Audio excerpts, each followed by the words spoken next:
and a threat of rain here in St. Louis tonight as we get you set for Chicago Cubs baseball on Comcast Sportsnet. Cubs a 9-0 winner yesterday as they look for their 5th consecutive win.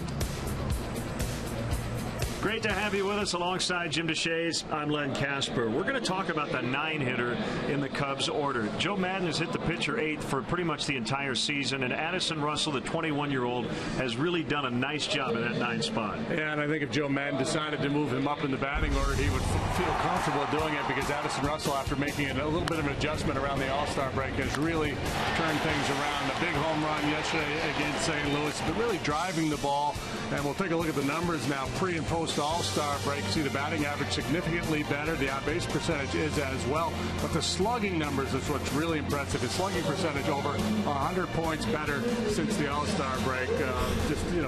Timing better and feeling a lot more comfortable. Yeah, and defensively, too, we should note, he made a very smooth transition to second base earlier this year and then right back over to his natural position. Yeah, he's 21 years old and he can flat out play. All right, let's get into the starting pitchers tonight. It'll be the veteran Jason Hamill for the Cubs. He has struggled in a couple of starts against the Cardinals. Michael Wacha working on extra rest. Hamill 2 starts against St. Louis. He's had a bit of misfortune, a long rain delay, about 2-hour rain delay in one of them. Then he strained a hamstring, had to come out after an inning. And the other one, he has not had a lot of success in this ballpark over the years. Wacha, a very talented young right-hander. You see he was lighting it up in the month of August. We'll have a studio update, and then after the break, we will hear from C.J. Edwards. Carl Edwards Jr. made his debut yesterday after Dan Herron with 7 beautiful shutout innings. Cubs and Cardinals coming up.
to you in part by your Chicago area and Northwest Indiana Lexus dealer, who invites you to test drive a Lexus today.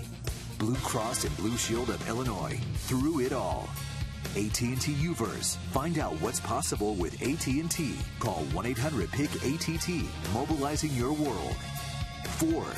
Check out America's freshest lineup at your local Ford store or at localfordstores.com. And by Southwest Airlines. Book your low fare now at southwest.com.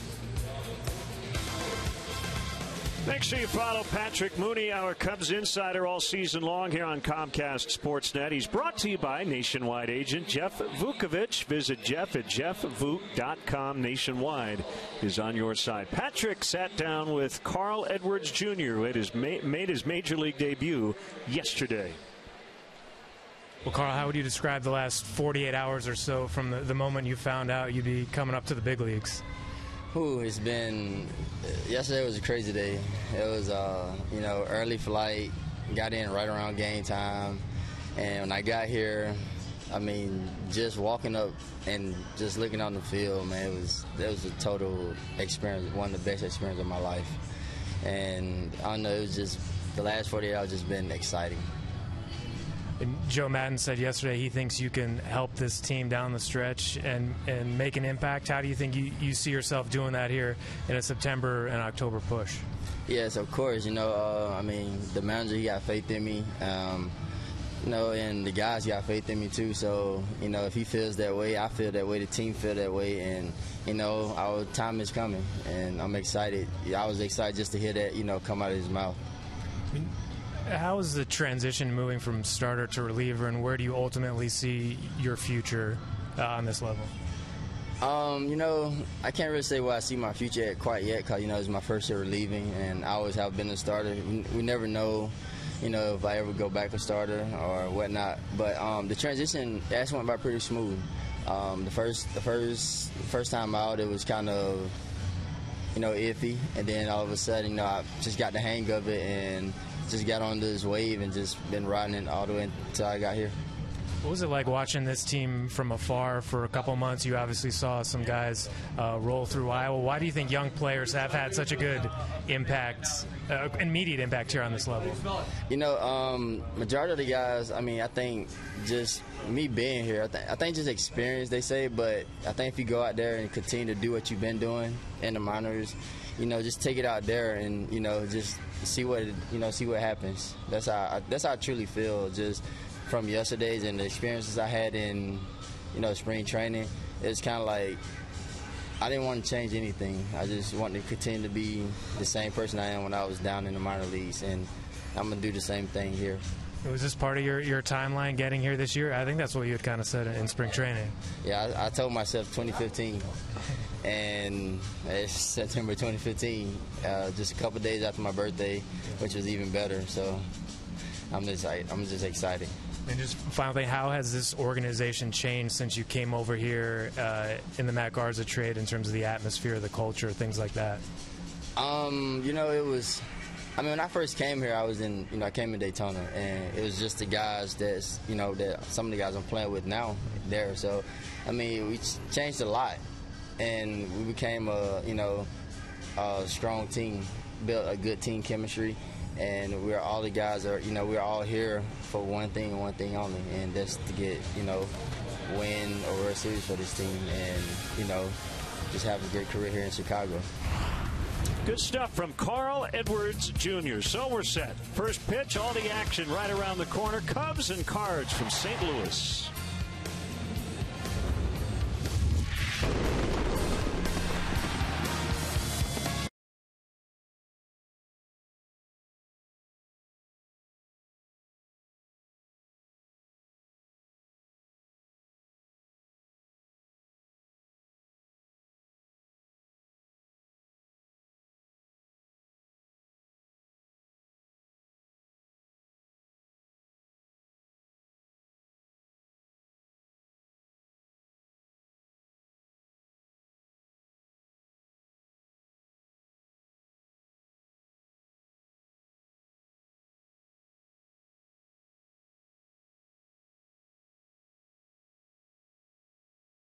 Illinois.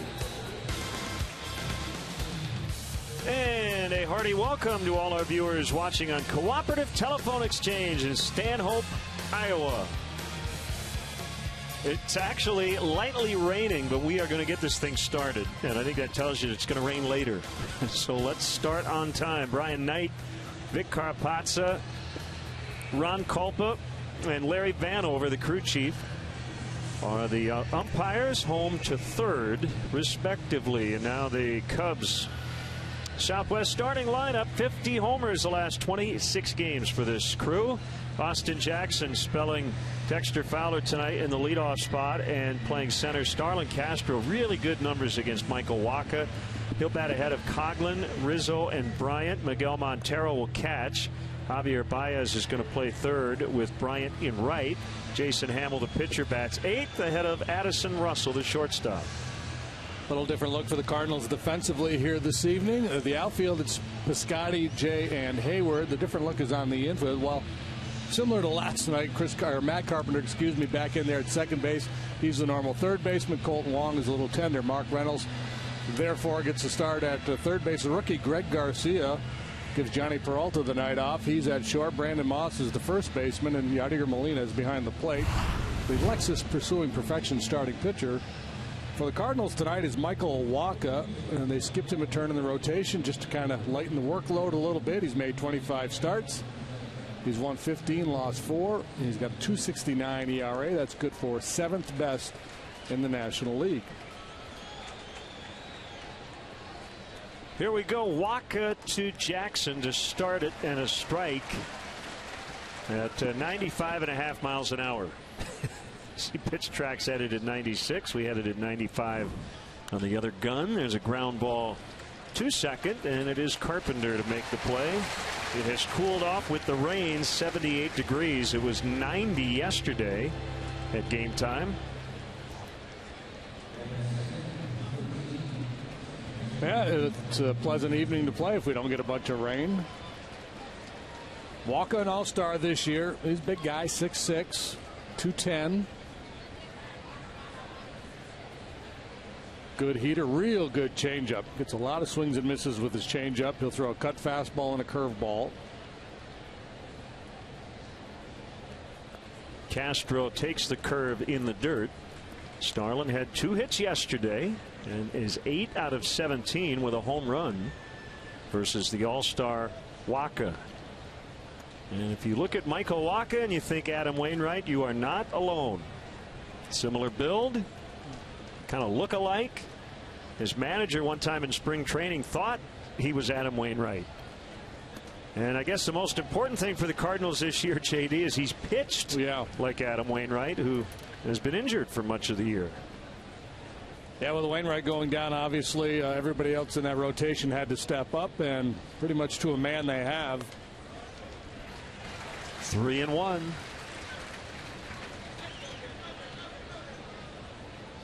Working on his handshakes. Very outside chance Wainwright would be able to help them in the playoffs.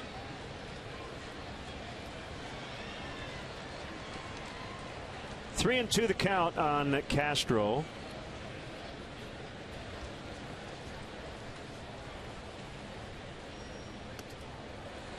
And he walked him.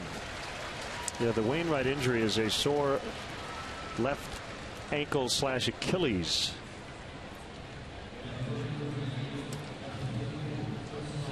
So a base runner, and here's Chris Coughlin.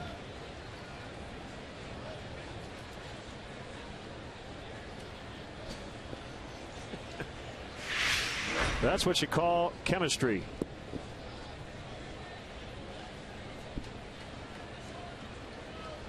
Two hits and a run for Coughlin. That's what you call being on the DL all year.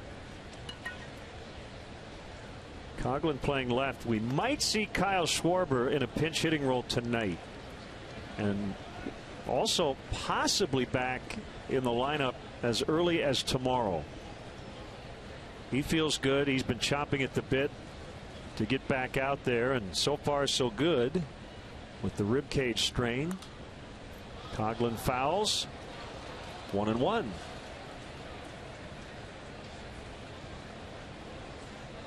That'd be good to have his bat in there tomorrow. Carlos Martinez, pretty nasty right-hander, going for the Cardinals. Wacha's a little frisky here tonight, pumping it up there at 95 here in the first inning.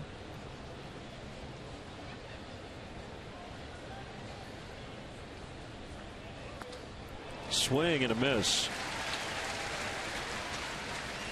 Coughlin nearly came out of his shoes on that cut.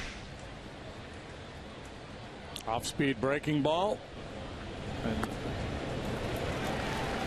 that would be the one major difference, I guess, between he and Wainwright. His best secondary pitch is the changeup, whereas with Wainwright, it's the curveball.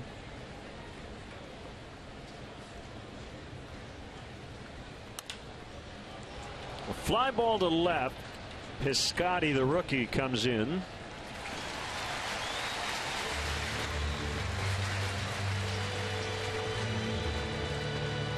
Stephen Chocolate Piscotty.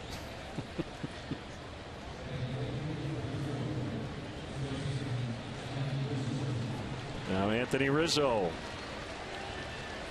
All-star teammates, Rizzo and Wacha.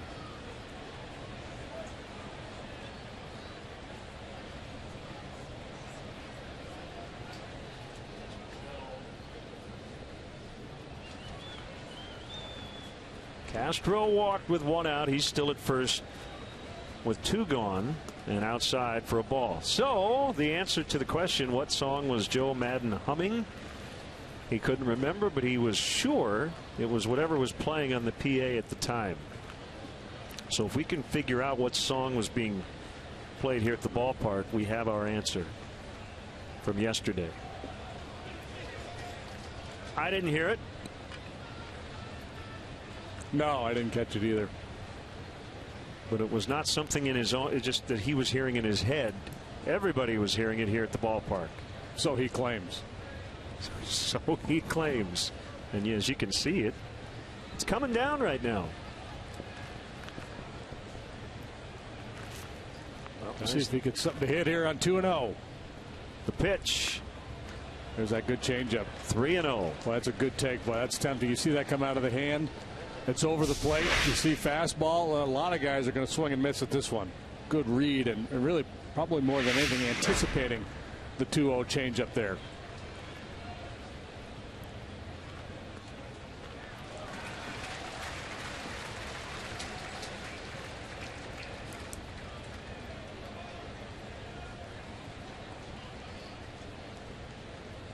Wacha, unlike a lot of starting pitchers, has not had first inning issues. He's only allowed 3 first inning runs all year.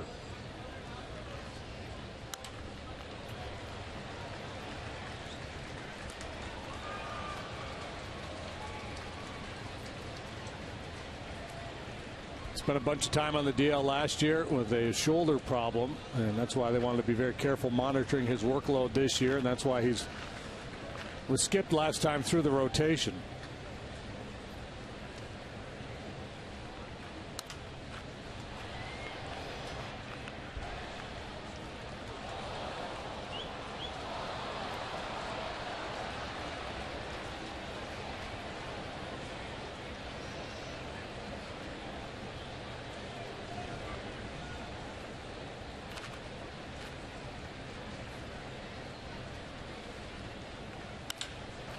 Deep center field, way back.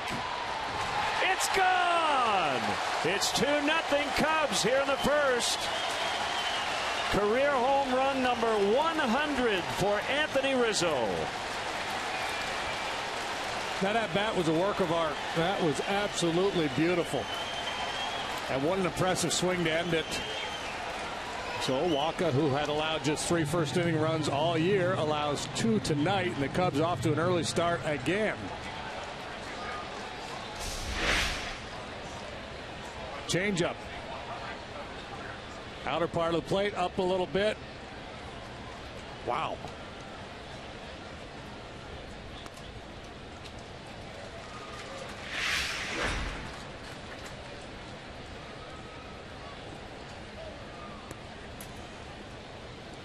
So first inning runs yet again.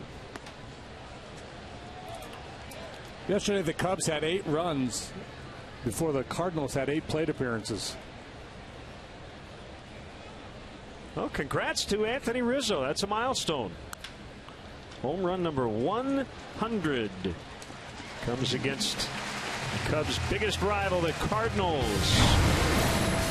And it's the Cubs 2. And the home team coming up in the rain.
The win yesterday for the Cubs, 9-0, their largest shutout win here in St. Louis since a 10-0 whitewashing 34 years ago to the day, September 7th, 1981.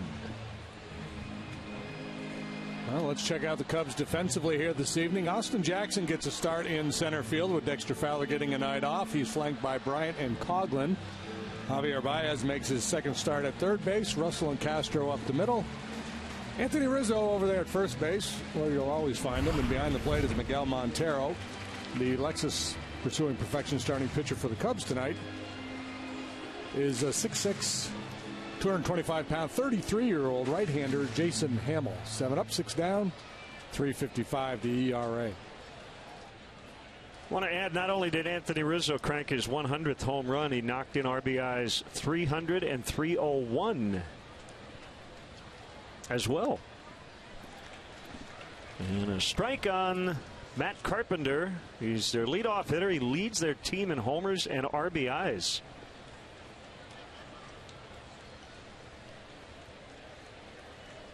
Normally plays third. He's at second. With Wong out of the lineup again. A swing and a miss. 0-2. Ooh, that was nasty.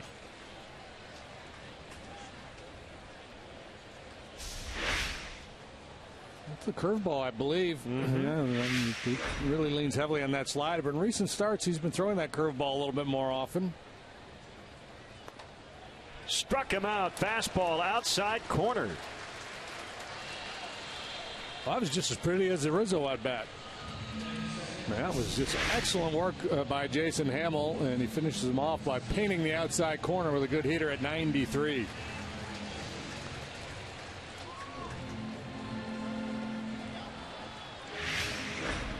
Jason looking to turn things around here in this ballpark. In his career, he's made 4 starts here, has an ERA above 7. Facing Stephen Piscotty. Hamill working with Miguel Montero tonight, and he yanked that fastball in the dirt. 1 ball, no strikes. Well, no doubt Jason wants to start this game with conviction. He got hurt in unusual places last time out against Cincinnati. Jason Bourgeois hit a leadoff home run off of him. Bourgeois is not a power guy. Iglesias, the opposing pitcher for the Reds, hit a triple against him.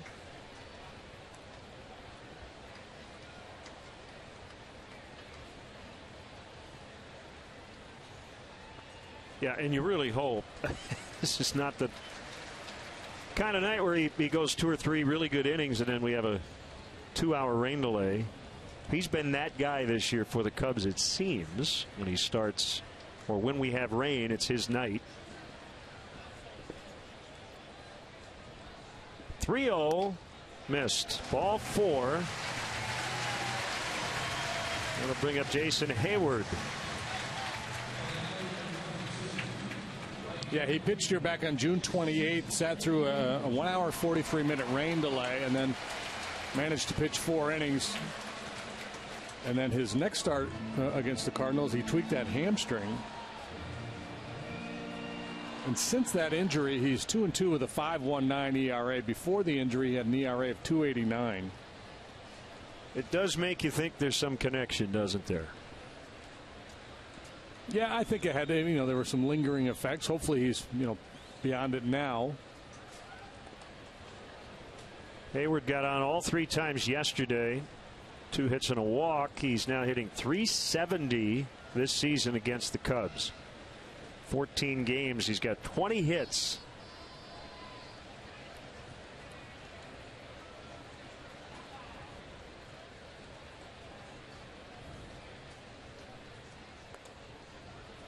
Called strike. Hayward due to be a free agent at the end of the year. He's having a very nice year in advance of free agency.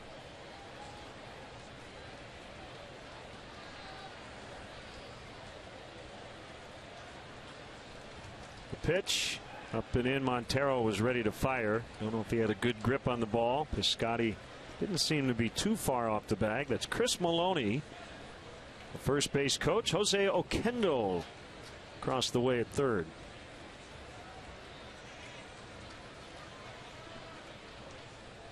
Secret weapon, Jose Oquendo. Been here a good while now. 1-2.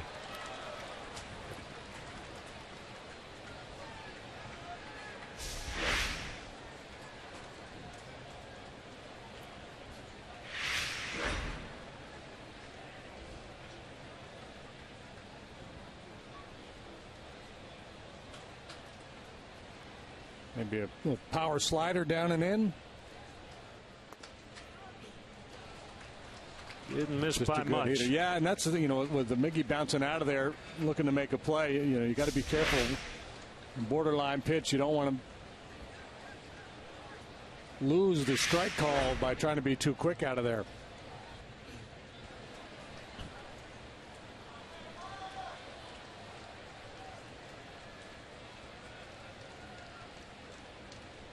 Long pause at the belt.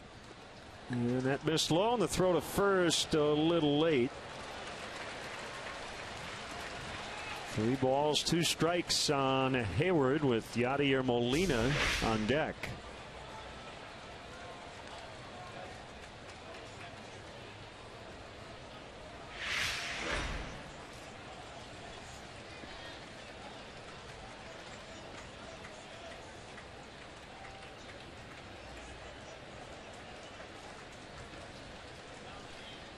Three, 2, 1 out. Could be a go situation here for Piscotty.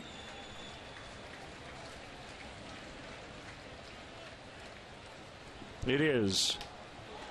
And he walked Hayward to set it up for Molina. Molina 2 for 2 with a double before he was lifted in the blowout yesterday. 5 out of 11 in his career against Hamill. Now look at his career splits. It seems like when we watch Molina, especially against the Cubs, he's better with runners in scoring position, and it is played out that way in his career. He's a .267 hitter with nobody on.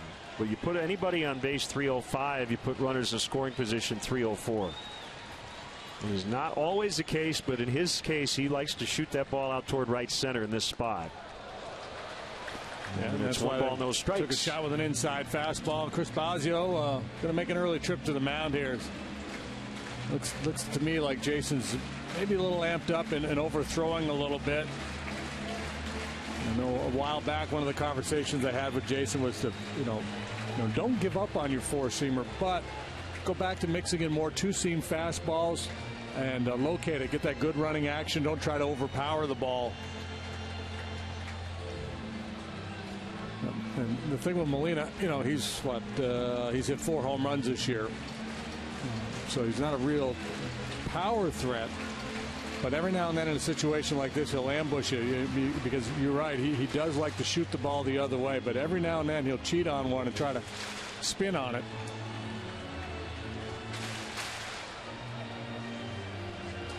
Hayward, who just walked, also with outstanding numbers against Hamill, as does Johnny Peralta, who's not in the lineup tonight. Jason's had some short outings here as of late. The 1-0, that one missed badly. 2 balls, no strikes. You try to change up there. Sometimes when you're having a hard time getting the fastball down, it's not a bad idea to either throw a breaking ball or a changeup.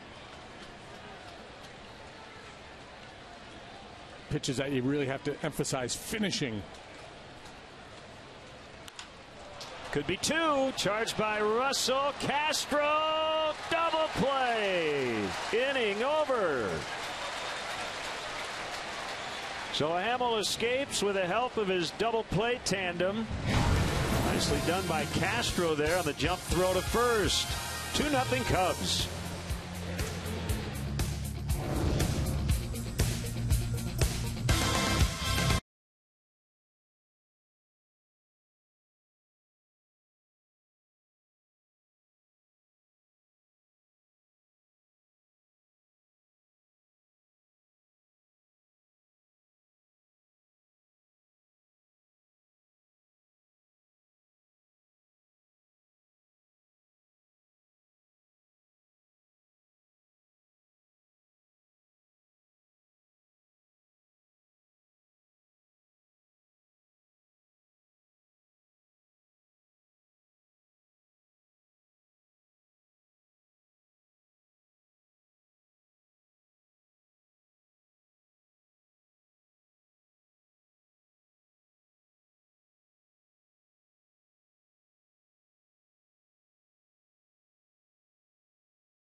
Pitcher Joaquin Andujar, 62 years old, had a long battle with diabetes. Was a big part of the Cardinals' 1982 World Series championship team. Went 3-0 that postseason. Also was on the '85 pennant winners, and he actually finished his career as a teammate of yours in Houston. Yeah, 1988. Joaquin was back with the Astros, where he started his major league career. One tough Dominican, a fiery personality. He pitched with an edge. 127 wins in his major league career, and yeah, too young, just 62 years of age. 4-time All-Star, won a Gold Glove in 1984 when he led the majors with 20 wins. Astros, Cardinals, A's, and then, as we just mentioned, finished up with Houston in 1988. One strike on Miguel Montero, make it 0-2 as Molina took the brunt of that foul. Molina bounced into the 6-4-3 to end the first.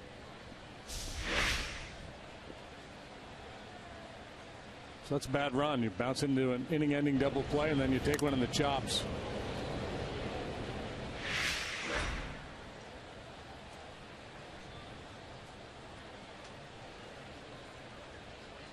Getting a little extra time from his fraternity mate there, Montero, the brotherhood of catchers. Montero knows what it feels like to get dinged.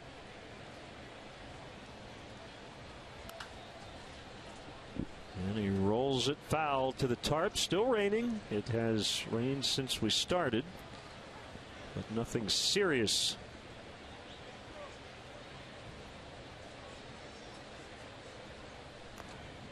And he got him on a foul tip. Cub fans, let's go. Don't miss the stretch run at Wrigley Field. The Cubs return home for the final homestand on Friday, September 18th. And it should be a good one. Cardinals, Brewers, Pirates, and a makeup game with the Royals on that homestand. To purchase tickets, visit Cubs.com. Javier Baez gets to start at third.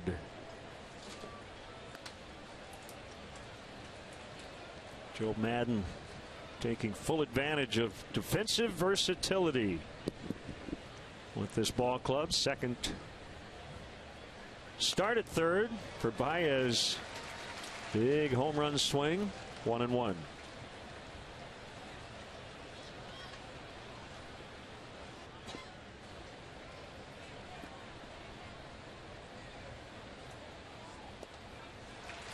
One and two. Yeah, just a little late getting started there. You got a lot of waggle there in his pre-pitch routine, and he just was a little late getting set.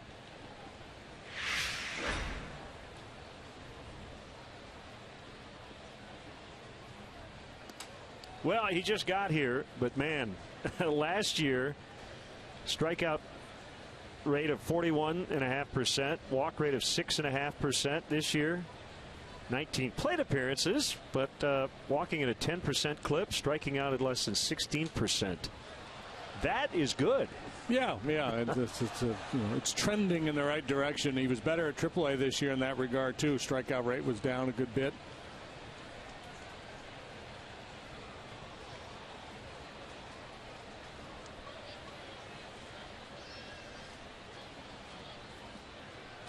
Good take. 3-2. Hitting a lot of line drives.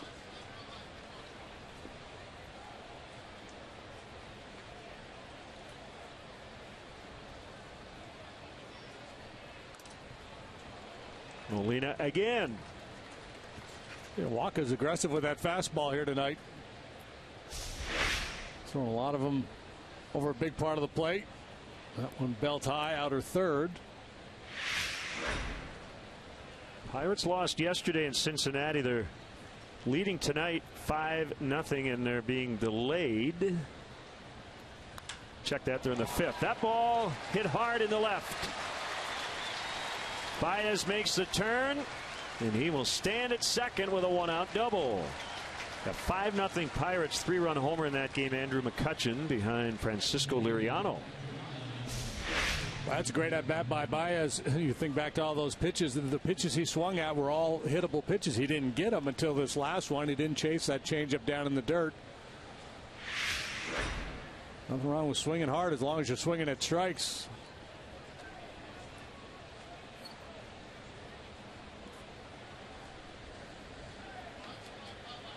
So it's Jason Hamill with one out. Not a bunting situation with the runner already in scoring position.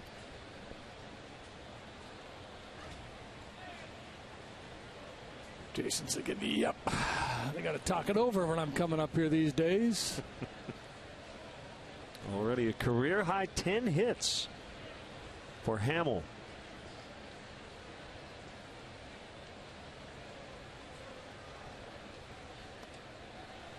High for ball one.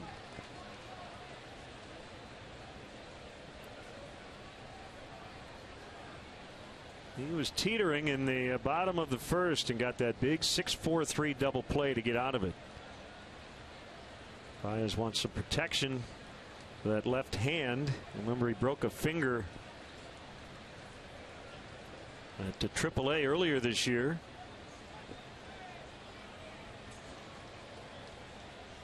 Got the oven mitt working. Yeah, it's like Pavlov. Anytime I see somebody put one of those on, I want brownies.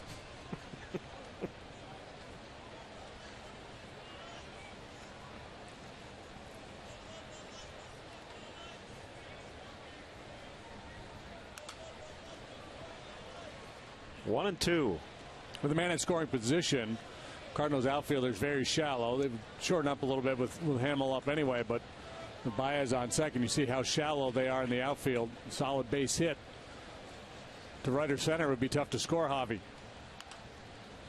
Very late hack that time by Hamill. That's what you call an emergency swing.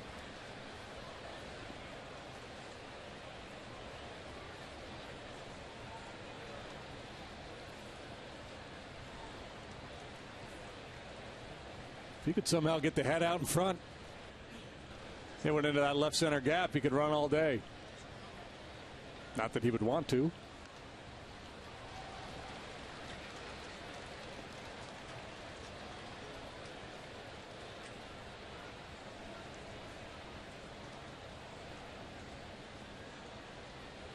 Walker, first round pick in 2012 out of Texas A&M. Ground ball, base hit. Baez around third. He's going to score. So the meeting didn't seem to help the Cardinals as Hamill picks up his 11th hit and his 4th RBI. It's 3-0. That was a very good at-bat by Jason Hamill. Ground ball base hit allows Baez to score the 3rd run. He got on top of a cutting fastball.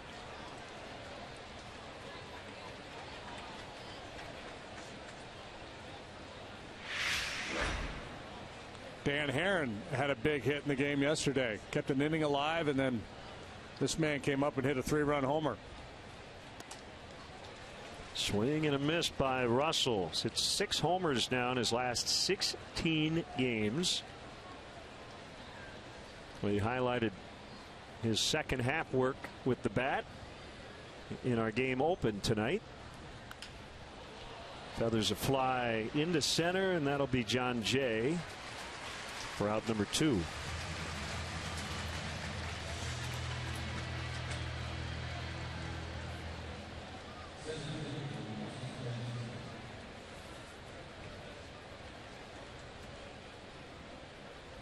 Prior to this series, the Cardinals dropped 2 out of 3 to the Pirates. It was just their 3rd series loss in their home ballpark all year.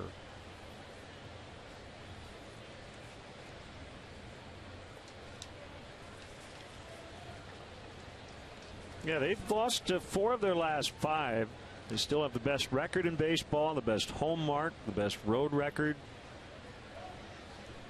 They built themselves quite a cushion. They've been really consistent. The Cardinals' worst month, they were 15-12 in July. Their winning percentage before the break, .629. It's .646 in the second half, and they have yet to lose 5 in a row. So that's the reason they are where they are in the standings. The depth of their starting staff, the rotation has been so good. And when you're getting quality starts night in and night out, you don't have long losing streaks. That one ripped the other way into right. Austin Jackson stays hot, going back to his time with Seattle before the trade. Hitting .371 over his last 24 games. So he's 1 for 2 tonight. Talking with Joe, he gives Dexter Fowler the night off and Jackson back in center, and Joe said, yeah, get him back in his comfort zone. I bet he hits a home run. We'll see. Yeah, so you put the right-handed hitting Jackson in there, give the switch hitting Fowler the night off, and Wacha's, to a certain extent, one of those reverse split guys. Certainly the batting average for right-handed. Whoa. Starlin Castro thinks he got it. Deep left center. He got it. That is a 3-run bomb. 6-0. Oh, my. Yeah. Castro came into this one with very good numbers against Milwaukee. He's had a lot of good games here lately. And this one looks an awful lot like yesterday afternoon's ball game. Wow.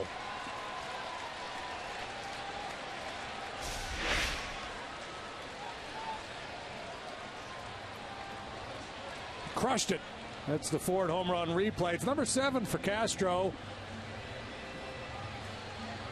They jumped all over Lance Lynn yesterday, and now Michael Wacha taking a beating here tonight. 2 more Cub home runs. Rizzo, 2-run shot in the first. Castro, 3-run blast here in the second.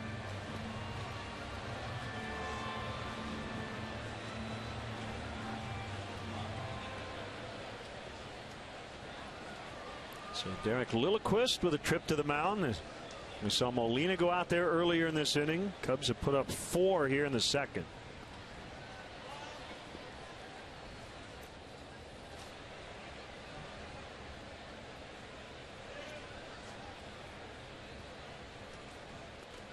Swing and a miss by Coghlan. Perhaps the message from Lilliquist is, hey man, you got to pitch. Use all your pitches.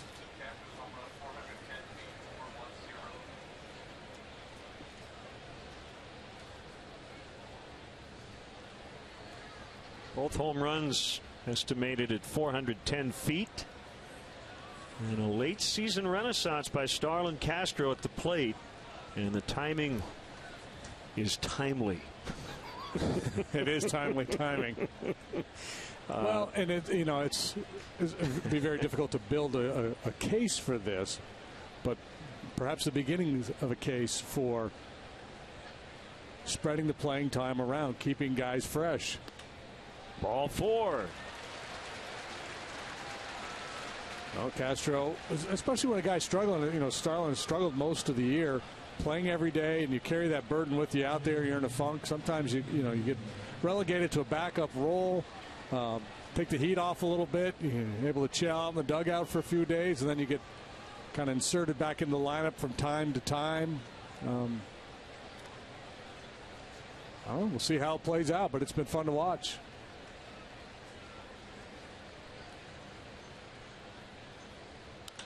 Rizzo, towering fly to right. Back on it, Hayward. He is at the wall. He's going to make the catch. Oh, he just missed another. But a huge second inning for the Cubs, capped by Starlin Castro. 3-run shot, 6-0 early.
Music only Joe Madden could hear, but he claims he was listening to the in-house PA. Same goes for the guys in the bullpen.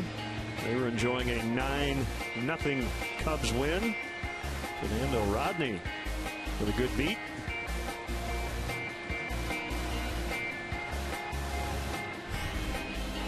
Starlin Castro providing the thunder tonight.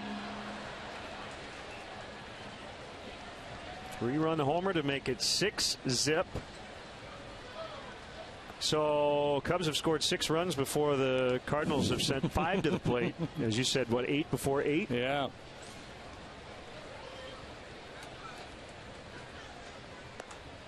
That's a strike on Brandon Moss. It's 1-1. Yesterday it was 1 in the first, 2 in the second, 5 in the third. Big crooked number innings have been the trend here lately.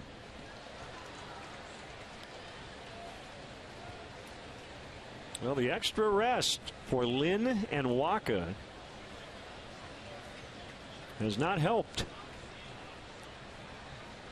It may have nothing to do with what's going on in this series. It could just be the Cubs' bats are red hot, and it doesn't matter if they were pitching a normal rest. But you know how pitchers are. They're probably going to go right to their manager and say, I want to pitch on 4 days rest next time. He took me out of my routine. Well, you know, Waka's was real crisp. I mean, throwing hard. And you would expect with a little extra rest, the guy would be able to dial it up in terms of his velocity. But sometimes you sacrifice touch and feel when you've been out of action for a while. Don't locate quite as well. Don't have the feel for the breaking ball or the changeup.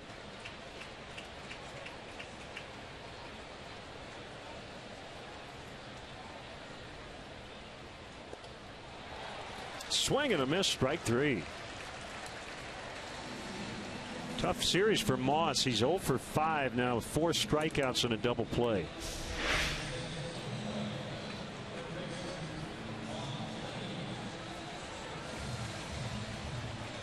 It's that elevated slider that you don't really intend to throw, but you get a lot of swings and misses up there.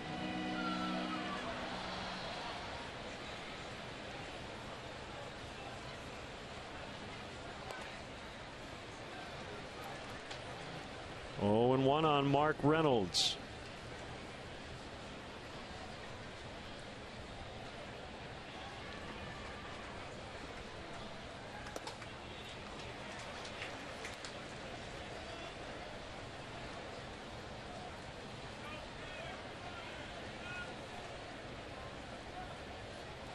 Jason Hamill does not want to rush things, but he sure would love to get through 5 innings sooner than later with the weather tonight.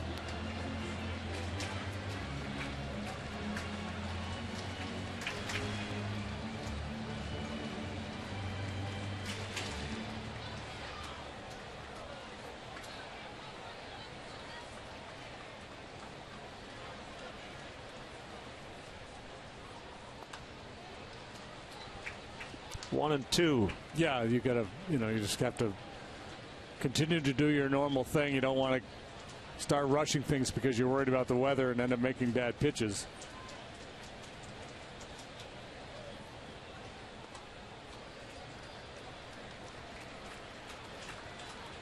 Clearly overthrew that one. You can see Montero kind of easy, big fella.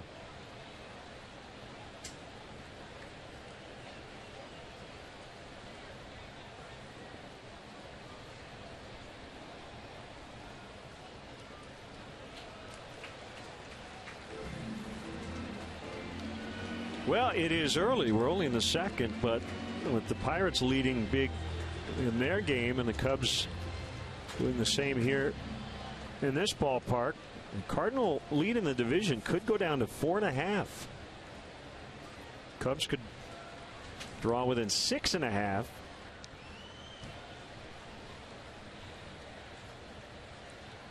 Three-2.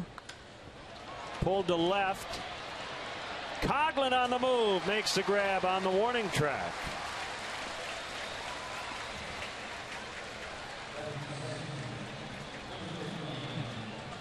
The final Budweiser Bleacher Friday will help turn singles into doubles as Cubs fans mingle while the Cubs battle the Cards. That's Friday, September 18th, first pitch at 1:20. Budweiser Bleacher fans 21 and older will receive a 3/4 length Cubs top.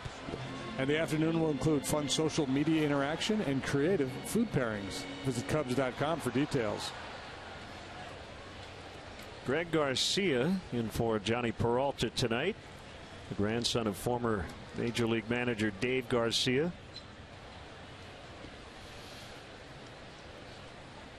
Well, Davey, he's about to turn 95, I think. He's from this area. East St. Louis. Mm-hmm. Long-time minor league player and manager. And finally got a chance to coach and ultimately manage in the big leagues. Did a lot of scouting. Usually bump into Davey when we're out in San Diego. Fair ball, and that'll get the Cardinals on the hit board. It's that diagonal barrier. And it's a 2-out double. Garcia with a bunch of milestones against the Cubs. Game-ending bases loaded hit by pitch last year with his first career RBI, first career homer earlier this season. Came against the Cubs.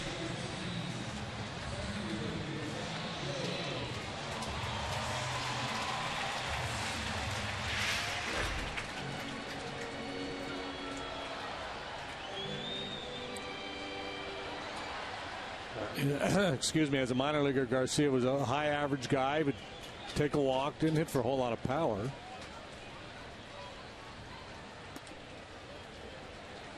Strike on John Jay.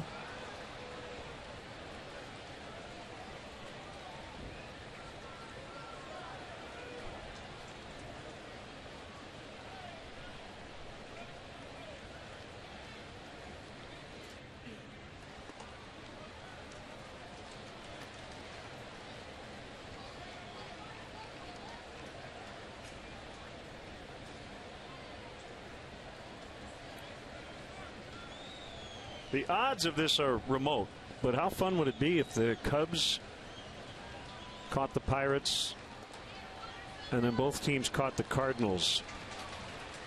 We had all that extra game to get to an extra game to get to an extra game.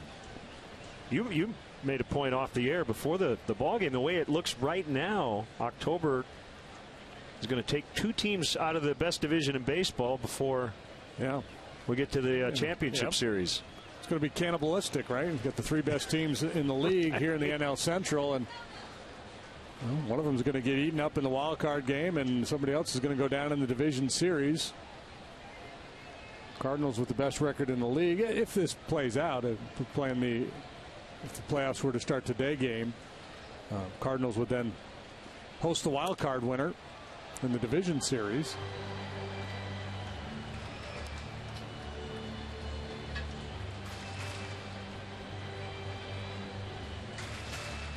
Yeah, they used to not have tiebreaker games when it was just one wild card. I think the Astros and Cardinals tied one year, right? And then what was a tiebreaker, head-to-head? I think it was head-to-head. And then one team's a division winner, one's a wild card. But now you got to have that playoff to get to that, because it's a huge difference. You get basically a bye as a division winner through the wild card round.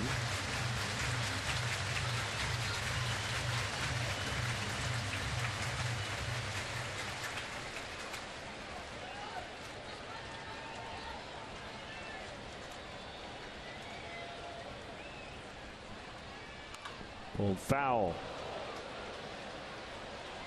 And I also think, and I have to look, there's all these crazy scenarios.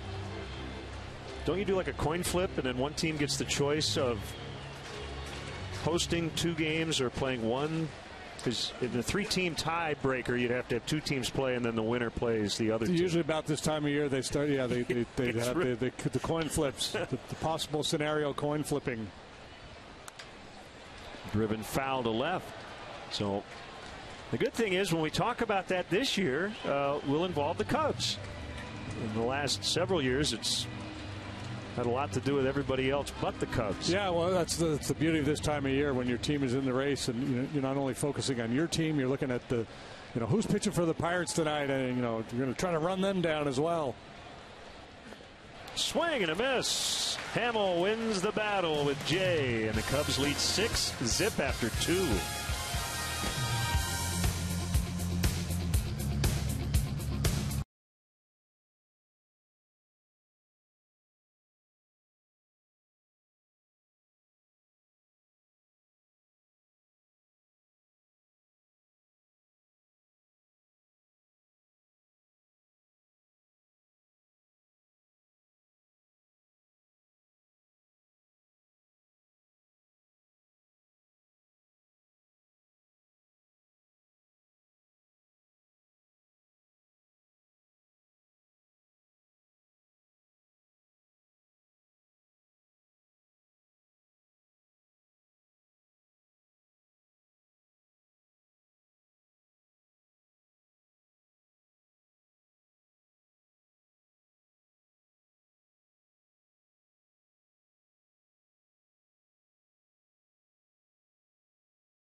brings you unparalleled Chicago football coverage on Bears Blitz.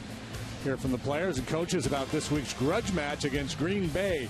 That's Bears Blitz, presented by Xfinity, premiering tomorrow at 4:30 on CSN. A rainy and misty night here in St. Louis, and it's been all Cubs, as was the case yesterday on a sunny day. Cubs won 9-0. It's 6-zip tonight. We're only in the third inning. Curveball is high on Chris Bryant, who's playing right field for the second straight game in this set. Swing and a miss. 1-1. Michael Wacha, born in Iowa City, Iowa, went to high school in Texarkana, Texas, Pleasant Grove High School, and then went on to Texas A&M.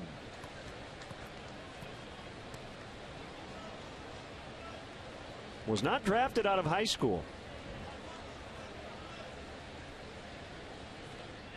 And then the 19th overall pick out of college in 2012.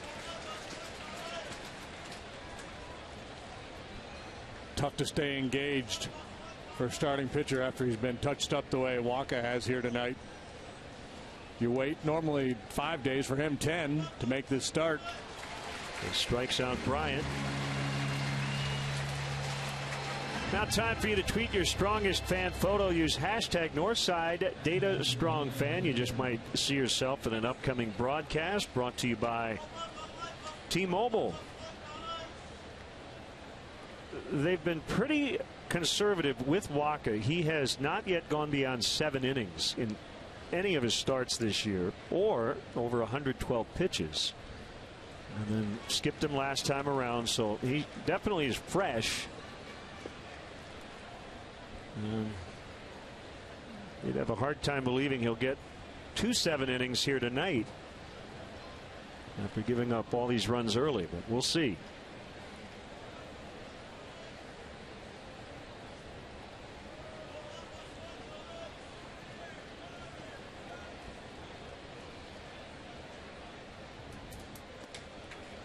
Two and one to Montero.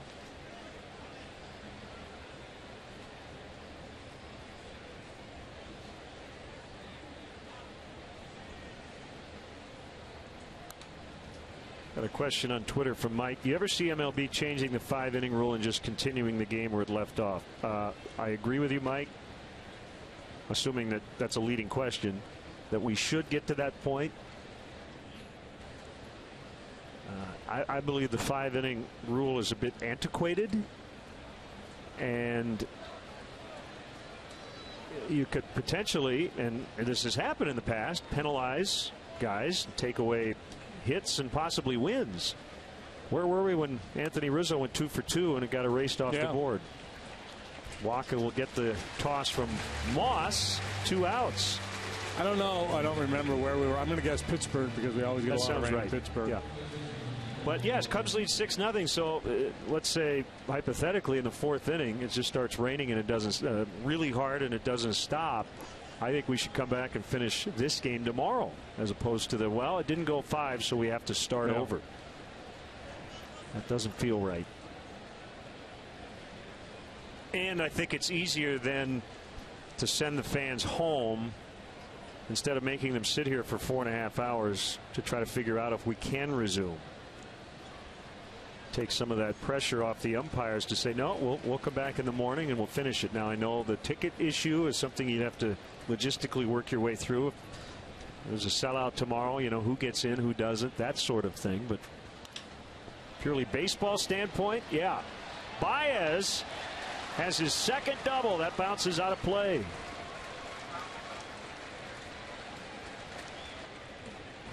I guess my question would be, Jim DeShays, what is the argument other than the ticket logistics? I don't have one other than the ticket logistics. I don't, other than precedent, and that's the way it's been done. And you know, baseball is slow to change. Yeah, I'm with you.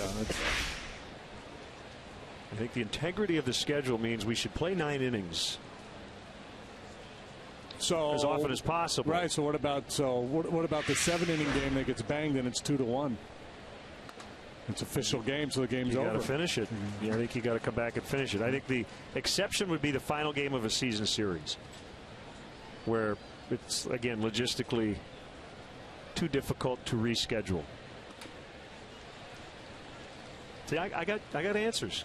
Yeah, well, I like that idea. I think we don't do it in the playoffs now. That rule changed with the 08 World Series that Joe Maddon was involved in. The commissioner said, nope, World Series game has to go 9. As Hamill grounds out, Moss will have to tag him. Cubs don't score. That's a story, actually. It's 6-0.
CSN at 12:30, and then off to Philadelphia.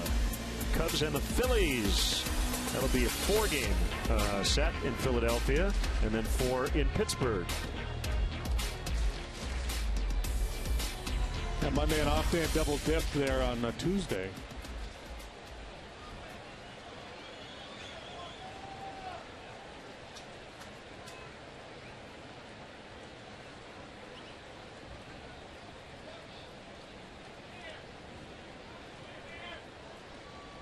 Michael Wacha trailing 6-0.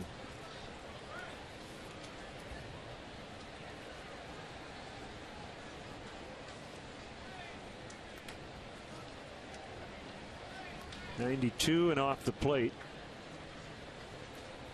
John Lester, Carlos Martinez will pitch tomorrow afternoon's game. Bounced up the middle.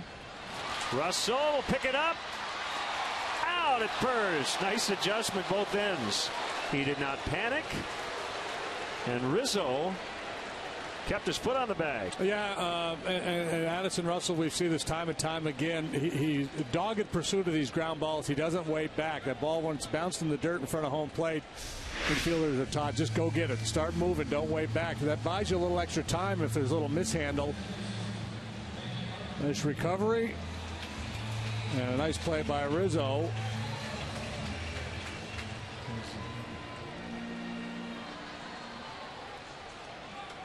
I mean, there's a whole lot going on there. He's got the base to contend with.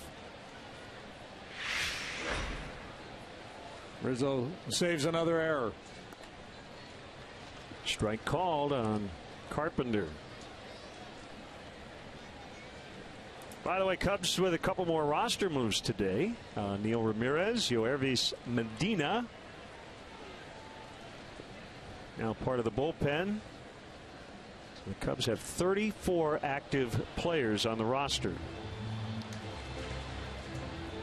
At this point, barring anything unforeseen, the only other guys we would possibly see join the active roster before the end of the regular season would be Soler and Mott, who are on the DL. Behind second, it's Russell again.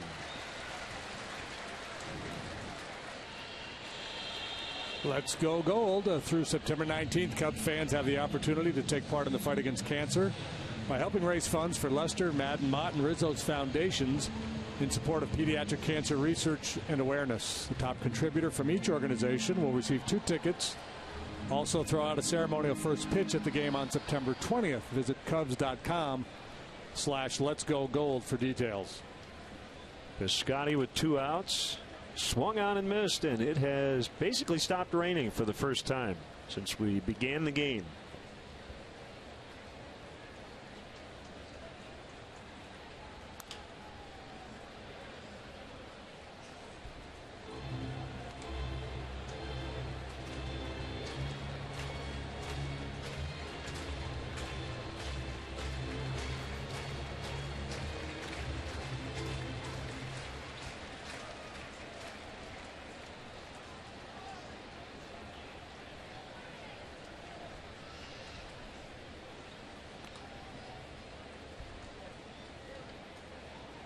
The 13 guys available in the bullpen now for Joe Madden.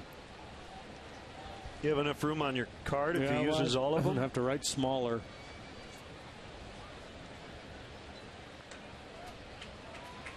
Talk about a specialized bullpen. Your job is to get out right-handed hitters who hit the ball on the ground 52% of the time.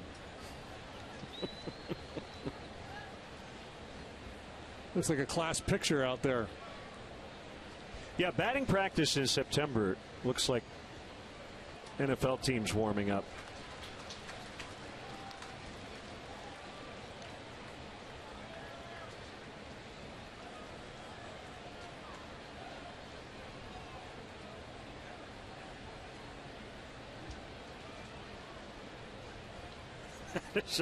That's a big group of guys.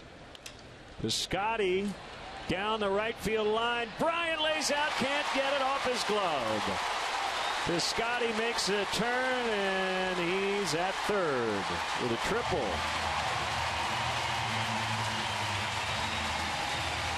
I thought Chris was going to haul that one in. Great effort.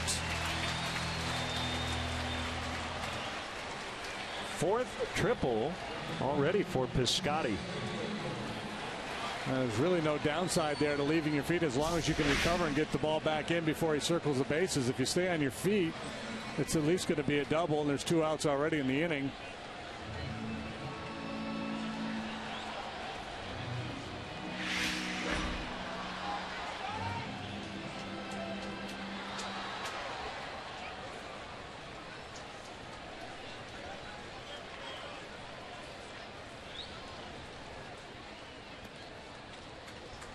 Ball 1 on Hayward. He has come to the plate 4 times in the series, and he's been on base each time.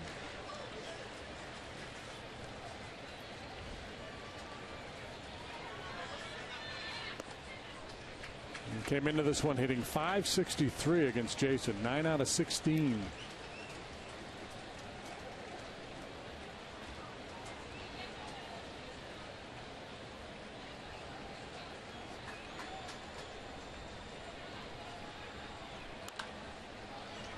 Backhanded play, Rizzo. And the Cardinals strand a man at third. They still haven't scored in the series. 6-0 Cubs.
lottery is back. Stop by your nearest Illinois lottery retailer and play today. You could win up to $5,000 a week for the rest of your life. Cash for life. The longer you live, the more you get. That kind of makes sense, doesn't it? Winning cash for life. The longer you live, the more you get. Yeah.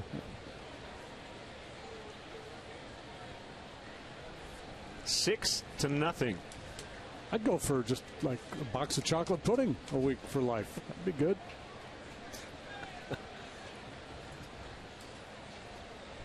You're a simple man with simple desires. I like it. And when you see oven mitts, you want brownies.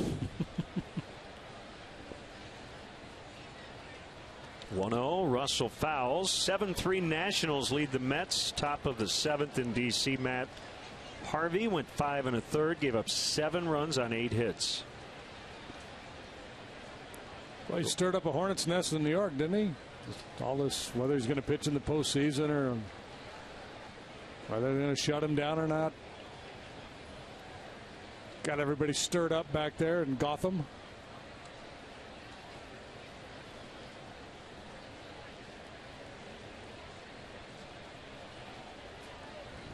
Austin Jackson on deck.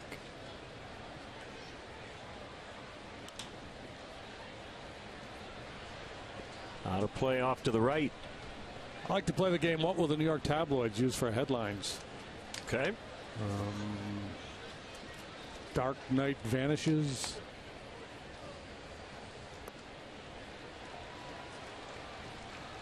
Three and two. Yeah.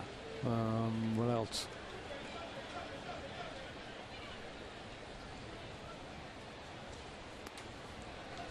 Ball 4.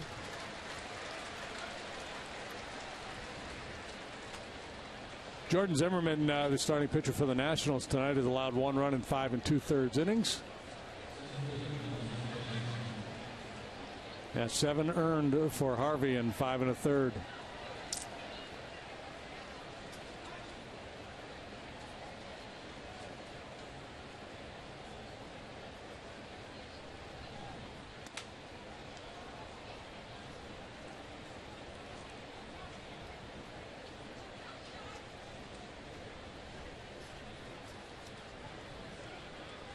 Austin Jackson grew up idolizing Ken Griffey Jr. And he lines one right to Jason Hayward.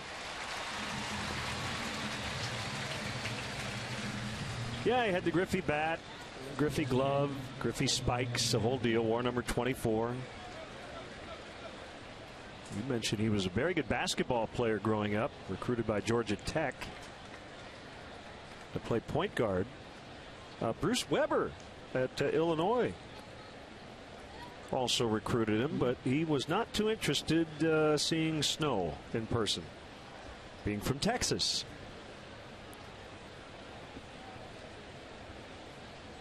Throw gets away. Wow, 6-0. Okay. Russell to second on an error. Well, I don't think the Cardinals can assume that the Cubs won't run, but Addison Russell's a guy that doesn't run a whole lot. Walker maybe just trying to steal himself an out there. That quick toss to first base, but instead he cost himself a base.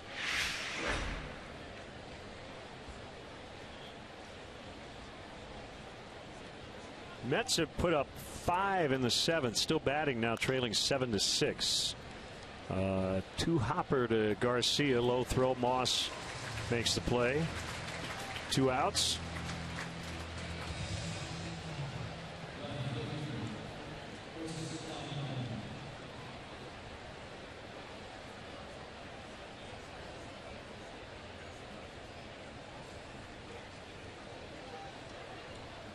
If there's an unsung hero award for the Cubs this year, it might be this guy right here. Solid contributions all year long, and he's kind of in that tweener. You know, everybody, it's Rizzo and it's the young guys. Kind of been the storylines offensively. And Chris just going along doing his thing.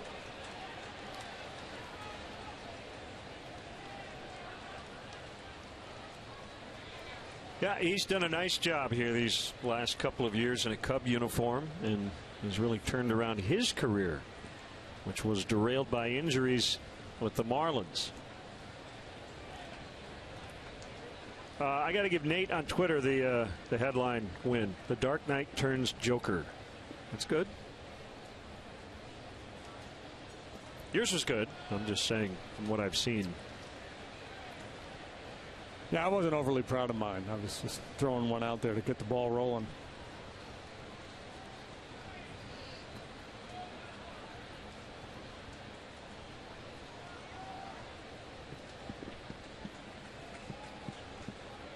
Two-0 pitch. Checked his swing and he fouled it.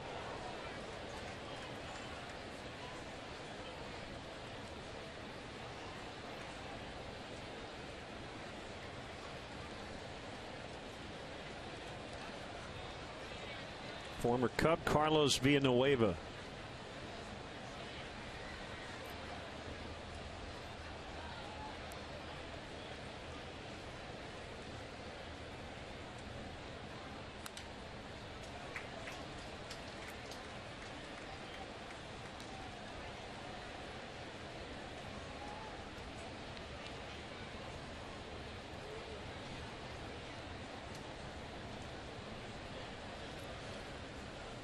It will be a short night for Walker. He's had to work awfully hard. 83 pitches working here in the fourth.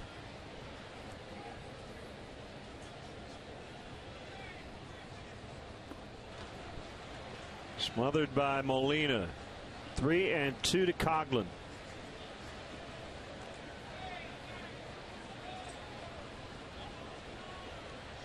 So that's kind of the irony. You give a guy some time off because you're worried about the workload. Then he comes out and he has a game where he's thrown 84 pitches in 4 innings. And that's where you really stress the arm when you have those high pitch count innings.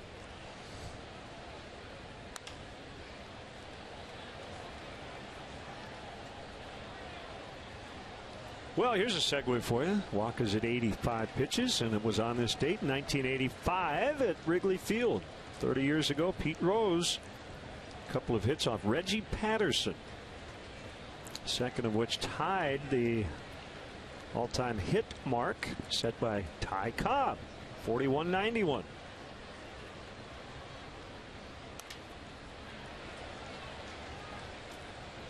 Mark McGwire off Steve Traxel in this ballpark. And that actually in the old ballpark, but in this city, 1998, hit his 62nd home run of the year. That broke Roger Maris's single season record.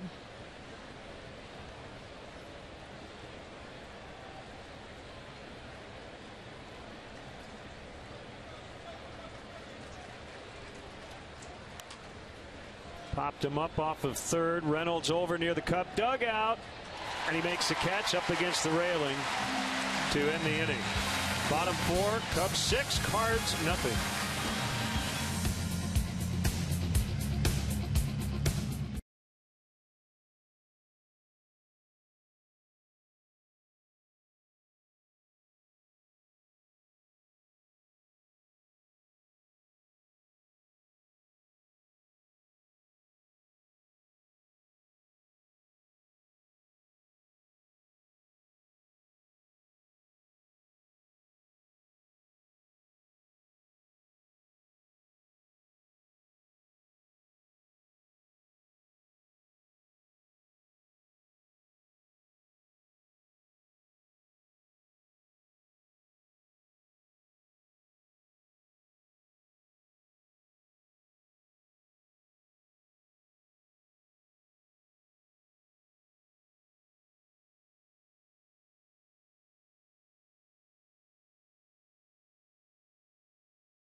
Go to Cubs.com/Mesa.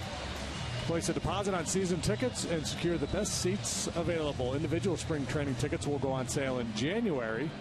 So be sure to visit Cubs.com/Mesa for the latest updates.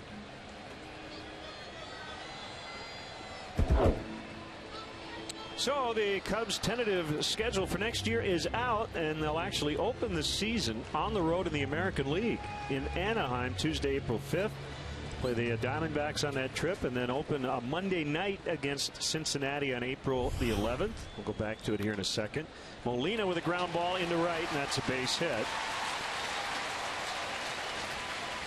Leadoff single, Molina. Let's go back to 2016. Or let's not. Well, the Cubs will play the American League West. And we'll head back to Houston, one of the Cubs' old division rivals. 4 games in 4 days against the White Sox. 2-2 home and home. And we'll finish the year in Cincinnati. Here's Moss. 5 3-city road trips on the schedule next year. There's only 2 such road trips this year. But obviously you have some nice long homestands because of that as well.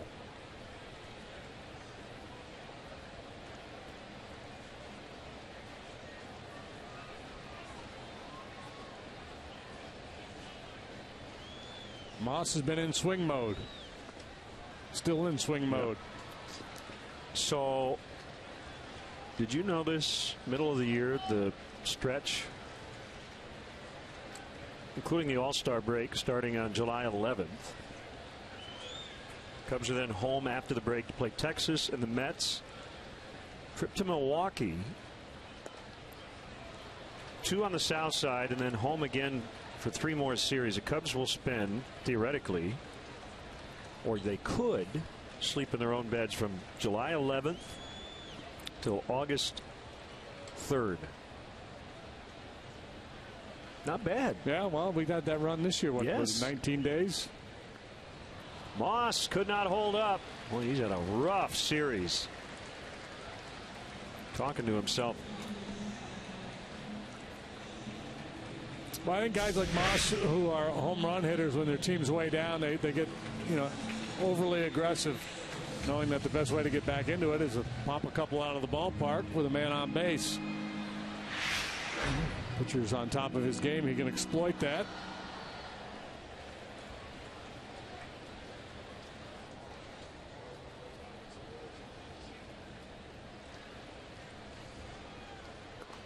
A strike on Reynolds.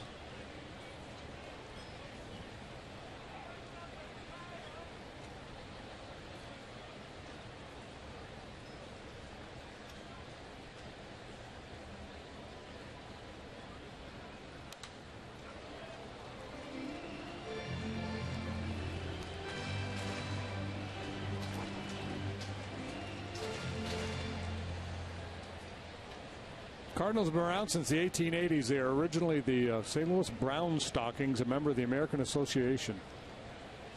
Had a very colorful owner in the early days, a fellow by the name of Chris Vonder a German immigrant who knew absolutely nothing about baseball. He was a store owner, and then he expanded his store and sold beer out of the back of the store, and he noticed a lot of baseball fans would come over after the games and buy beer. So he said, hey, this is a pretty good marriage. So I'm a fan. He acquired the team, sold tickets for 25 cents, figuring he'd get as many people into the ballpark as possible and sell them a bunch of beer. That beer baseball link has been very strong in this city for a long time.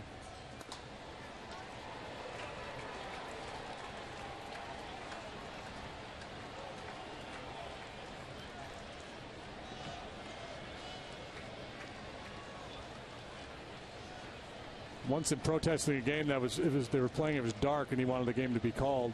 The umpire wouldn't call the game. He lit a bunch of candles and put them in front of the dugout. Chopped to short. They get 1, they get 2. Second inning ending. 6-4-3 double play for the Cubs.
Perhaps you recall a while back, Len and I answered your Facebook questions.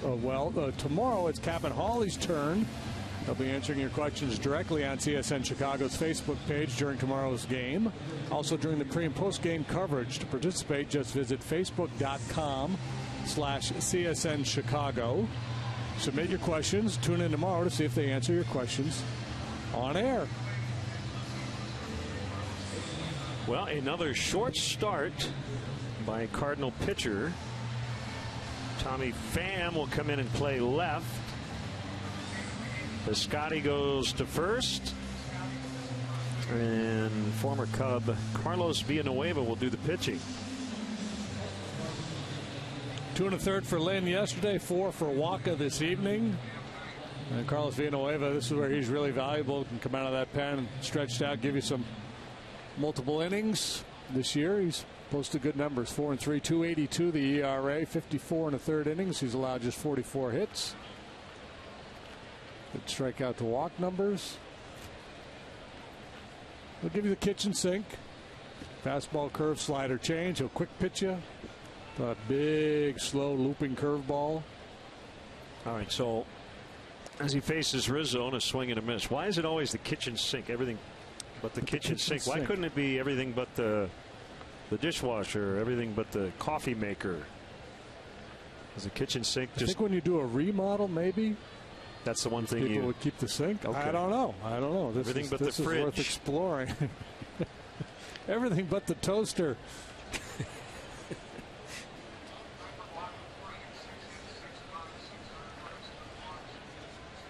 Everything but the living room couch he throws. Bounced foul. The rare crafty righty. Yeah, there's a left-hander trapped in there, in that right-handed body.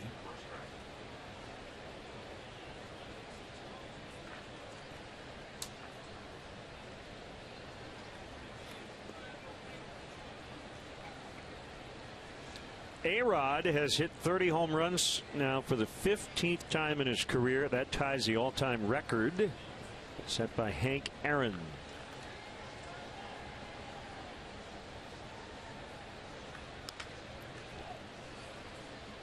Foul to first.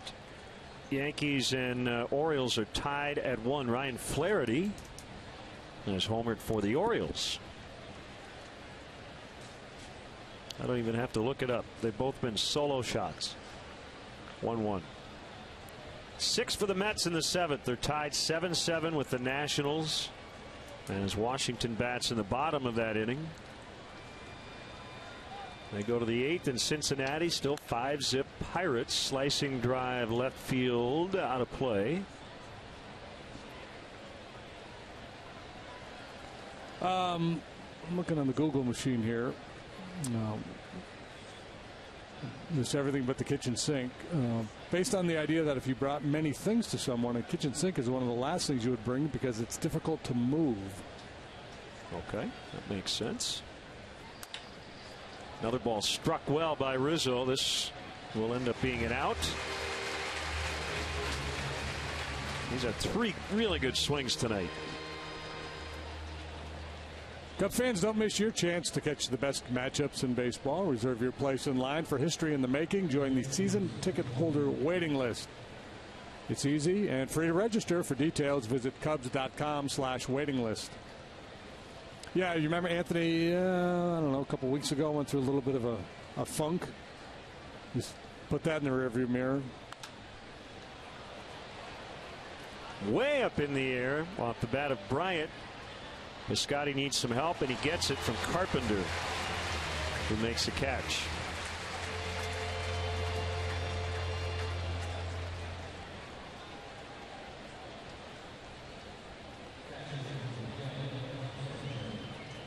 Funny, I mentioned A-Rod. Get all this feedback. He's a cheater. Hank didn't cheat. Doesn't count.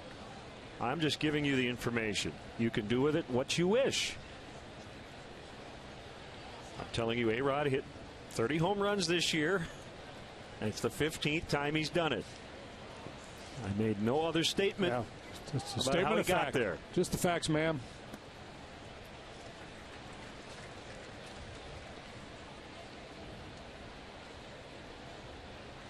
But since you brought it up, he sat out a whole season. Not like he didn't pay for his transgression. Oh, yeah. Isn't there a point where, or is this that's it? Well, I think, I think, A-Rod, I just don't think there's no, people just don't like him. He's not a very likable guy. Right. That's fair enough. But Montero hooks one to right, and it's caught by Hayward. All Cubs tonight, 6-0.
Here's Jason Hamill back to work in the bottom of the 5th, and it will be an official game once we get through these 5 innings. Bunted by Garcia, Got him. Javi Baez from third on the barehanded pick. Well, it looked like it was going to be trouble when he first got that bunt down, but Baez closed in a hurry and got off a very strong throw. Inching in as he sees that top hand slide down the barrel of the bat. Beautiful play. Cubs flashing a little leather here tonight as well as swinging the bats.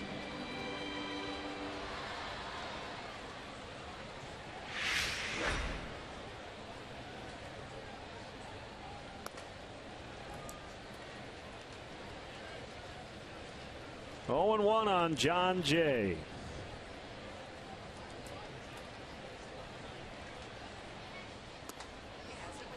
Oh, 2.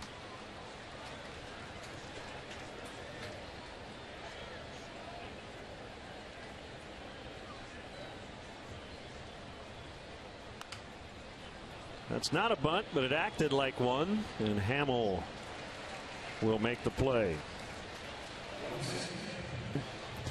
Take home a game used or autographed item and help benefit Cubs charities. Cubs Authentics is the premier outlet for all MLB authenticated Cubs memorabilia. Visit Cubs.com/authentics to bid on weekly auction items and to pre-order game used bases and baseballs. Cubs will donate net proceeds from the sale of Cubs Authentics to Cubs charities.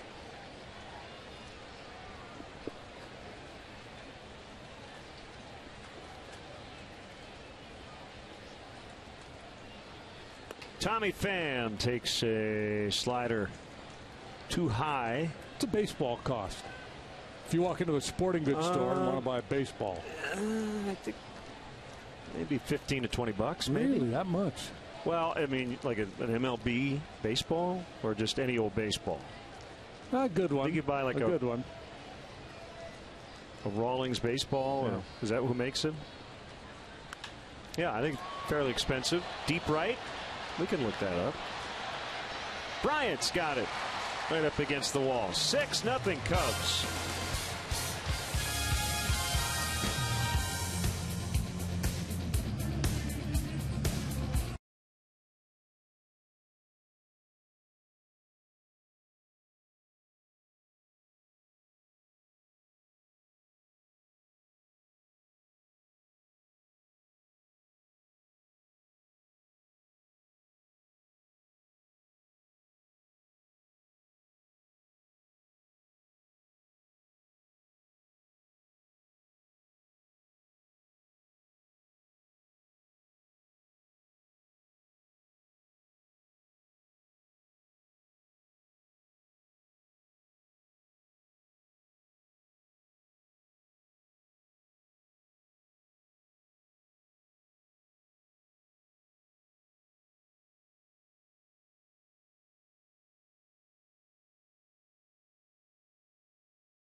Cubs leading 6-0 in one of the storylines. Well, the Cubs offense has been the biggest story. Cubs starting pitchers have been terrific, and the Cardinal starting pitchers not too happy. Michael Wacha smiling, but did you come up with the idea of having two different headshots? Yeah, I like that idea.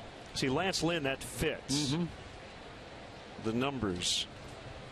Wacha not so much. Yeah. And that would be fun on when they take those photos in spring training and to tell the guy, look, I want you to smile in case we're using a graphic where you've done well.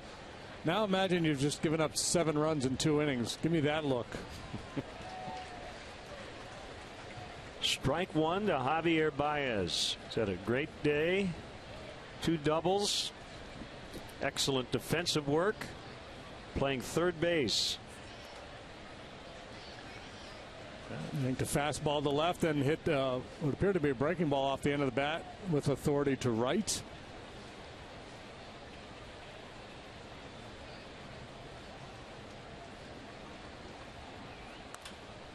Ground ball to Garcia.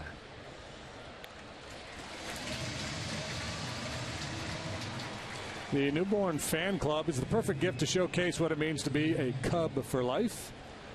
Receive a customized photo of the Wrigley Field marquee, a Cubs birth certificate, baby stocking cap, and a Rookie of the Year onesie.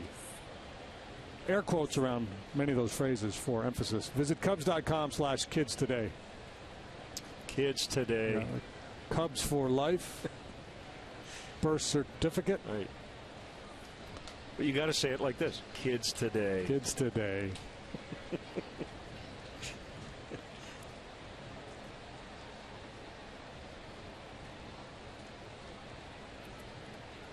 The 0-1 comebacker up the middle, but Garcia was shaded in that direction. So Hamels made contact all 3 times. RBI single and a run and 2 ground outs. See, I asked that question about the price of a baseball because I was just thinking back to that, flashing back to when I was a kid going into a sporting goods store and buying a new ball, and you had the little box with the paper around it and the smell of that new ball. I think you can get a baseball for $6 to $10, but if you want the Official MLB Major Rawlings League ball, it's like 15 to 20, depending on where you get it.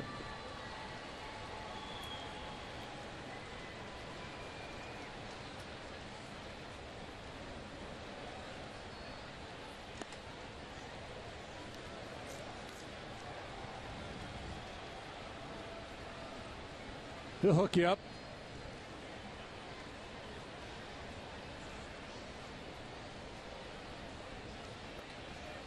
One and one to Russell.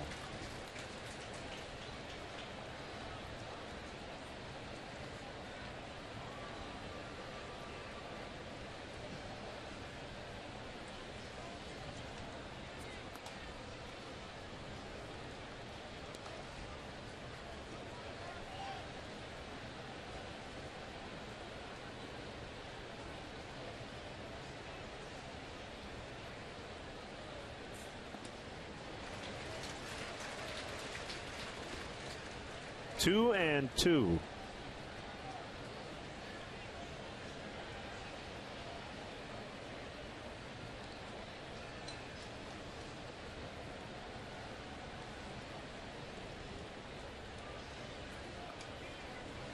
Low and away. Cubs leading the second wild card race by 8.5 over Washington going into tonight. 2 games behind Pittsburgh for the top wild card spot. And they really don't have to scoreboard watch that much. Just keep winning. That's all that really matters. They go down in order. Bottom 6, 6-0 for the visitors.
Back tomorrow afternoon. Join us for the series finale. John Lester going for win number 10. Carlos Martinez will pitch for the Cardinals. Coverage begins at noon with Cubs pregame live, presented by Fields Auto on CSN Chicago.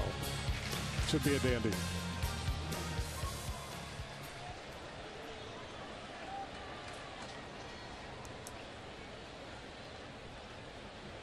Hamill to Carpenter.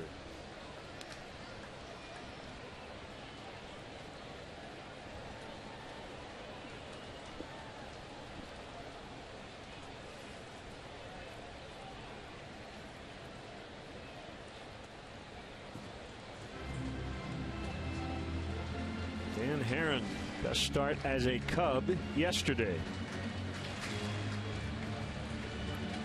Got a lot of run support, didn't really need a whole lot. You may say the run support helped him pitch as well as he did. I don't know, but he was good. 7 shutout innings. There was one little crisis point in the ball game. He had a bases loaded situation in the 4th. John Jay popped up to 3rd, and then Mark Reynolds, obviously a legitimate power guy, flew out to right. They put cruise control on and settled in. Pitched 7, shutout.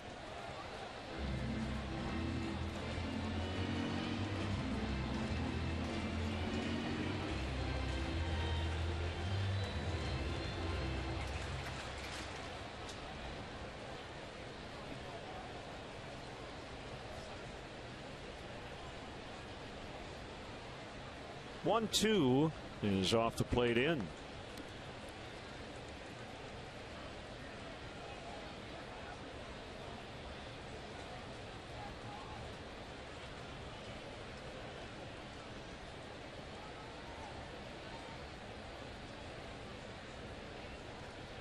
Bounced.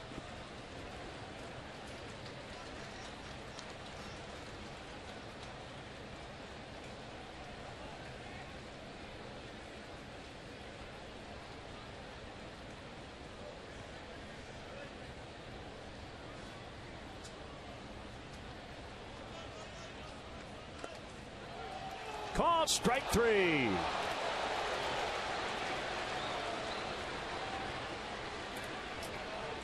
Usually don't hear a whole lot from Matt Carpenter. He was caught looking first time up, so 0 for 3 now with 2 strikeouts, both times looking. Borderline high fastball here. Normally you're not going to get this call, but you can see our Honda pitch tracks there, top of the grid.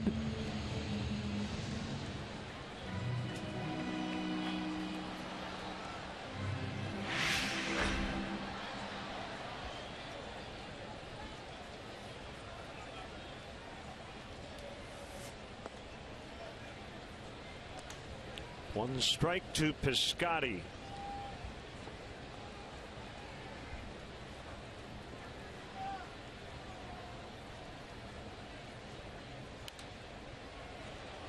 It's like when a little kid tries to say spaghetti.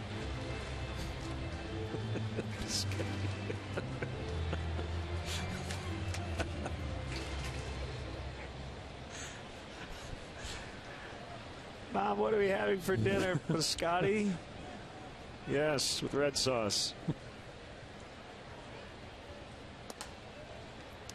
Hey, what do you make of the Matt Garza situation? Did you see his quotes the other day? Oh, I did. I saw some stuff out there on Twitter where he was being taken out of the rotation and he kind of let loose a little bit. I don't know that I actually read his quotes. They wanted to put him in the bullpen like they did Kyle Loesch because they want to take a look at some of the younger pitchers, and he basically said, no, I disagree. Don't want to do it.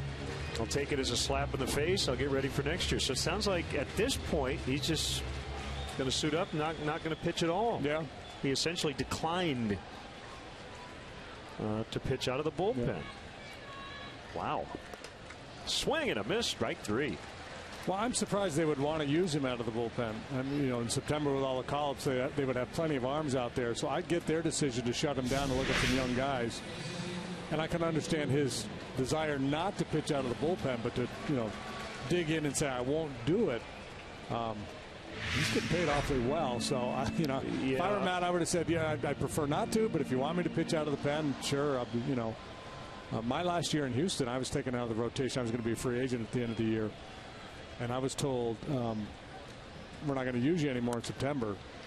Diving stop, Baez from his knees. He got him. Have a night, kid. Wow, what a night indeed for Javier Baez.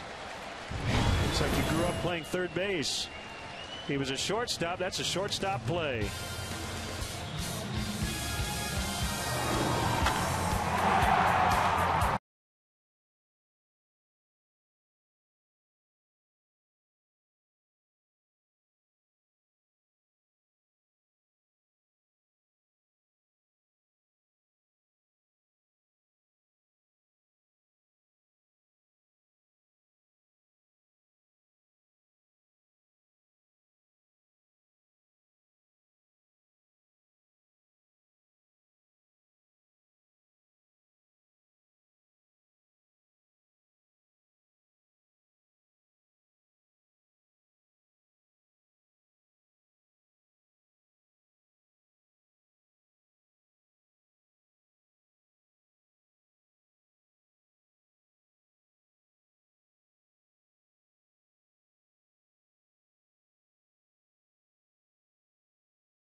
The defense has been outstanding. Here's a 6-4-3 to get Hamel out of early trouble.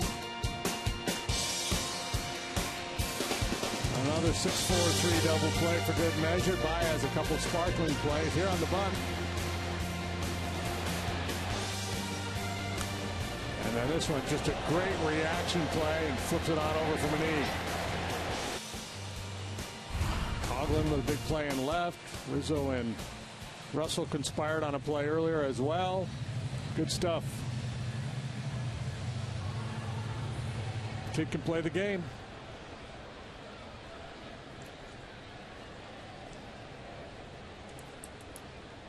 Villanueva has faced 6 and retired all of them as he faces Austin Jackson here in the Cubs' 7th.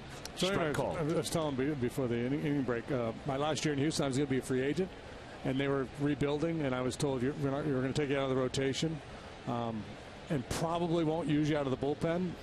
They basically said if you want to go home, you can. Which what did you? I said, well, that would feel kind of weird. So what did you do? So I hung out. I, spent September with the club, and I don't think I pitched once.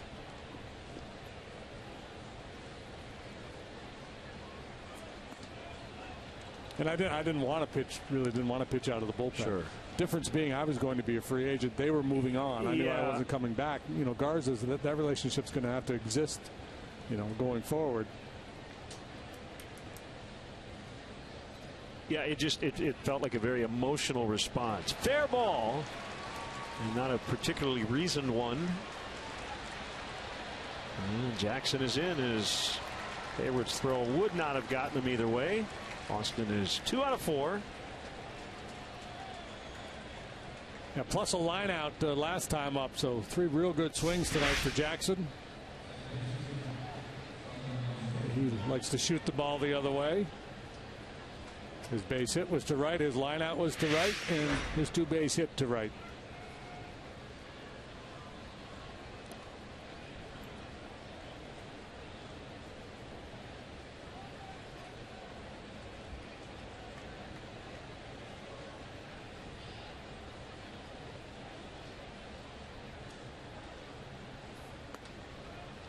Called strike on Castro.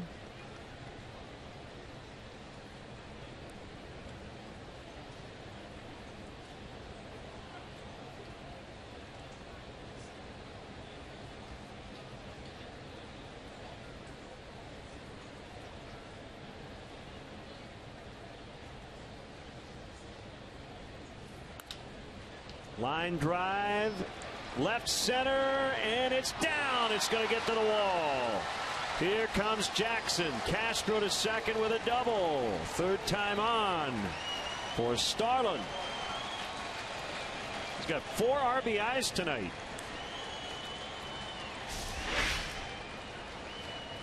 He's had a handful of multi-hit games here over the last 10 days or so.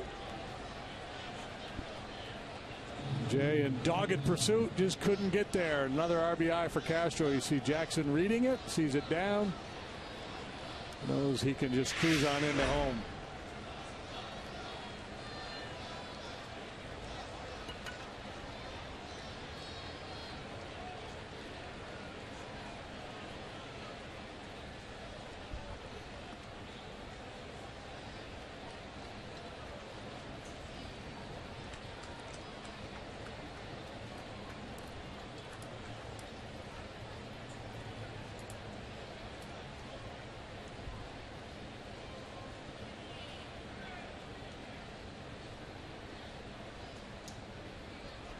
Kick the 1-0. Coughlin went around. 1-1.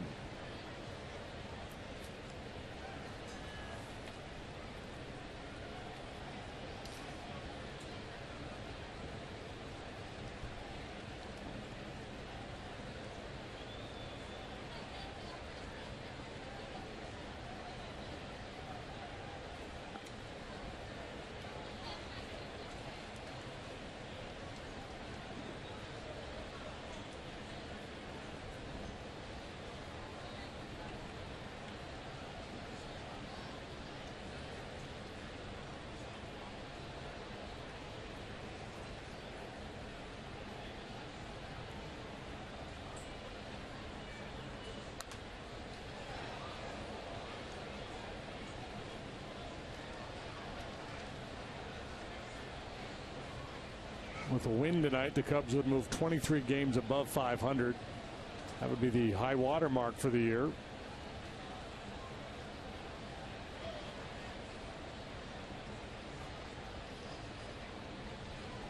It's been quite a run.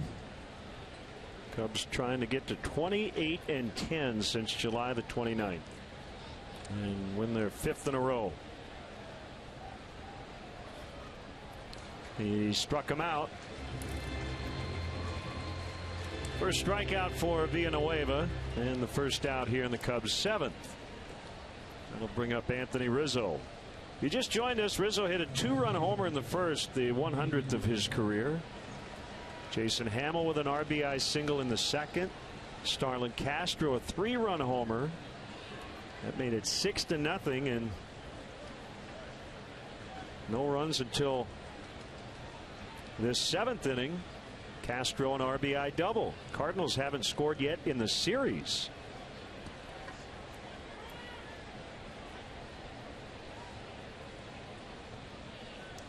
Well, the way Rizzo's been swinging it, Villanueva's going to need all of his genius here.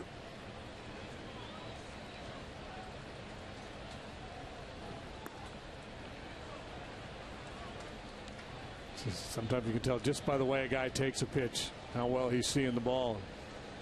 Rizzo tracking that one all the way.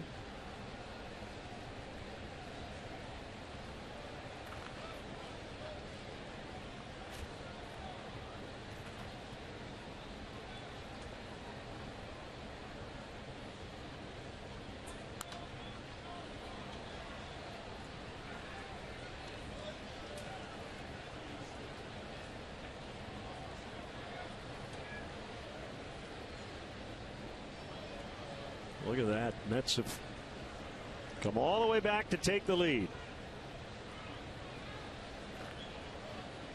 What was it, 7-1? It was 7-1. 3 or 7-1. Yep. 6 in the 7th. Ground ball through. Castro scores. Rizzo knocks him in. So the two guys who've been in this lineup the longest, Castro and Rizzo, have had a night. 7 combined RBIs out of the 8.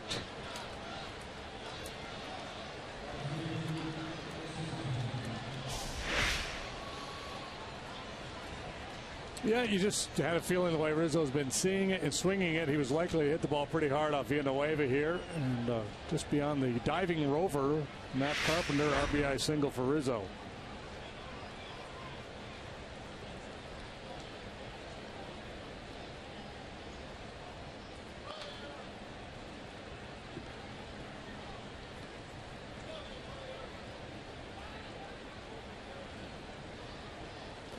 John Lester scheduled to pitch tomorrow, probably in that dugout saying, okay, boys, make sure you save some for tomorrow.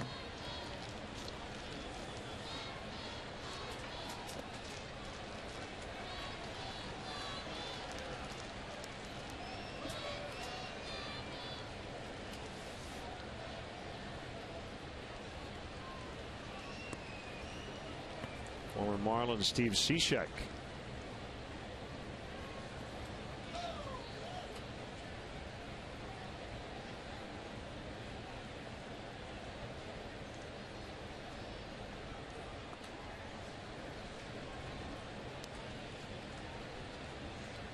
Cardinals used 7 pitchers in the ball game last night. So far, just walking Villanueva here tonight.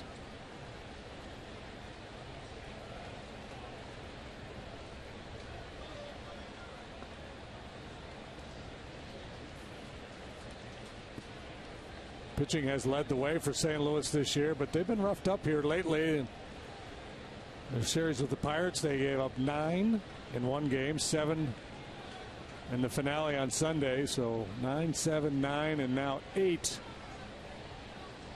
for the last 5 ball games. Off the end of the bat, Villanueva leaves his feet, and that had trouble written all over it, didn't it? So Bryant with an infield hit. 4 hits in the inning.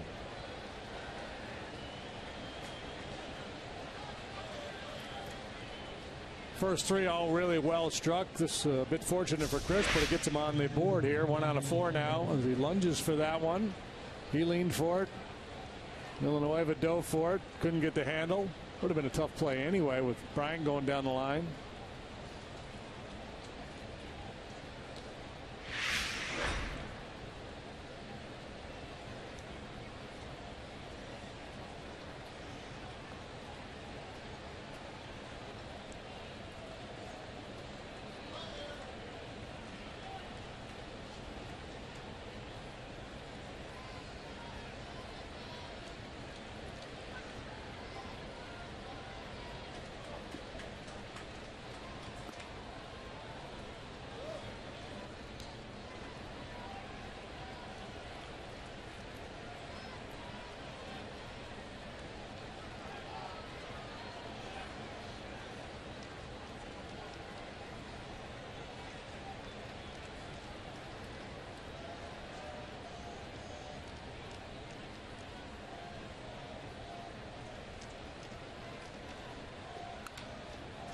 Bounced foul.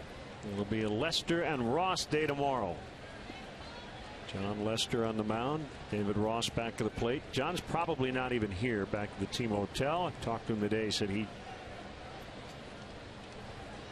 likes to get a good night's rest, especially before an afternoon start. I said, yeah, you know, some guys like to hang out for the whole game. He said, I'm too old for that. He knows his own body and what he needs before a game. Swing and a miss, 1 and 2. Yeah, some guys won't even travel. Like a lot of times you'll have a late arrival on a charter, and usually you like to fly the starting pitcher ahead the next day's pitcher, but some guys aren't comfortable doing that. They just want to stay with the team, and they don't want to get out of that routine. Other guys prefer to get in early. And normally on a day like today, maybe you sit around and watch 4 or 5 innings and head over to the team hotel. Montero strikes out.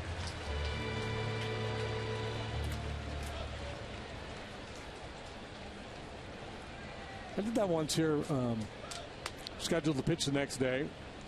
I showered up, put my street clothes on, went outside, scalped the ticket, went back in. I was in left field at the Old Busch Stadium. Went up in the left field seats, ordered a frosty beverage, and watched a couple innings, and then went back to the hotel. It's kind of fun.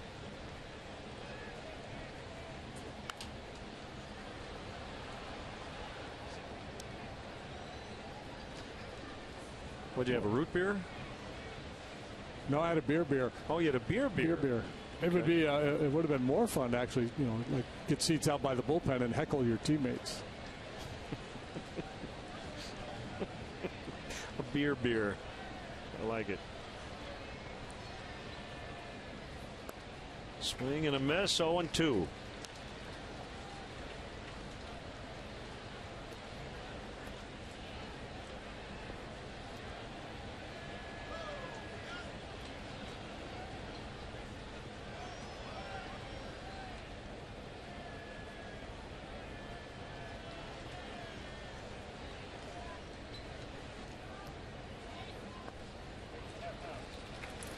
Baez strikes out.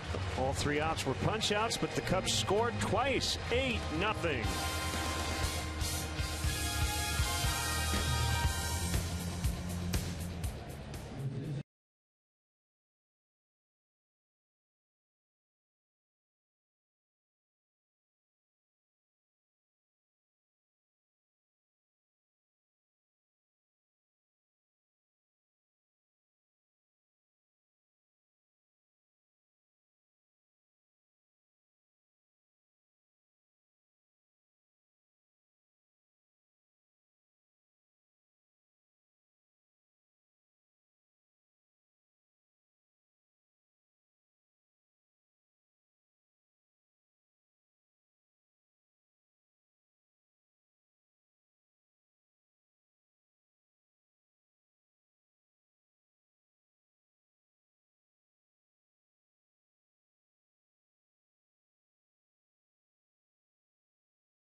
Box there, we'd throw Javier Baez in too. He's been very good.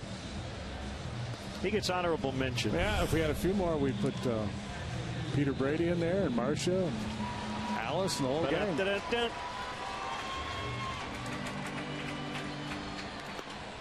We need to work on that. Game like tonight, we could fill up the whole Brady Bunch grid.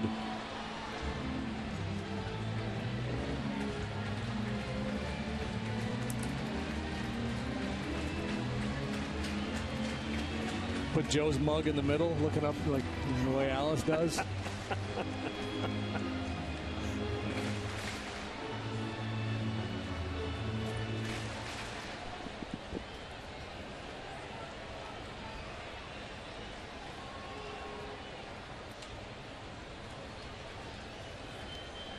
One strike on Molina.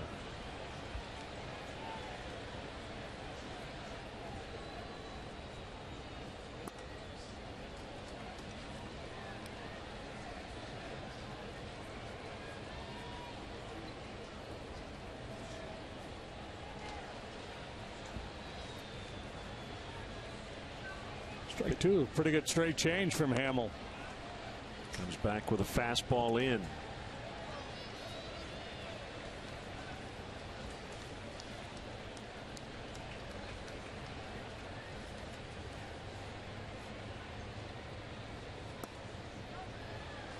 Inside again, 2-2. If Jason gets through the 7th here, it will be the first time he has pitched 7 innings in a ball game since July 3rd. Longest outing since then, 6 1/3 against Atlanta 2 starts ago.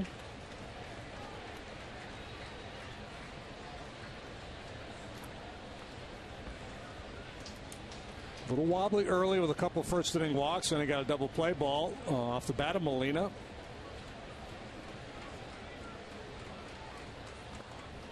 Did he go? No. Close.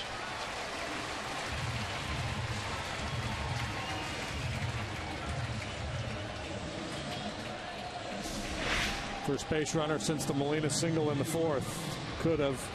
Tony Cruz will run for him. And Randall Grichuk's going to bat. Recently activated off the disabled list, but at the time was unable to pinch hit or throw because of a right elbow issue. Saw him as a pinch runner last night. He will hit here tonight. He was in that discussion for Rookie of the Year for a bit. Yeah, well, look at those numbers. Those rate stats really get your attention. Very good slugging numbers. He's hit 15 home runs, hitting for a high average.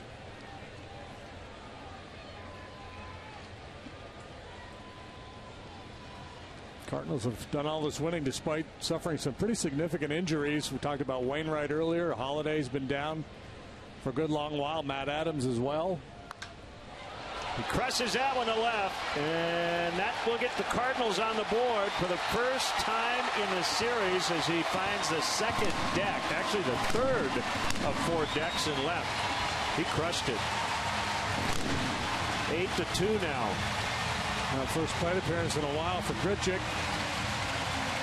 Apparently no rust. Something for the Cardinal fans to cheer about. First runs in the series for the Cardinals.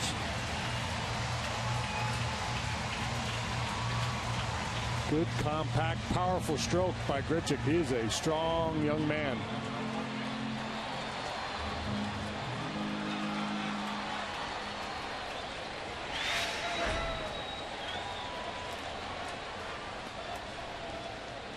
Slider strike to Mark Reynolds.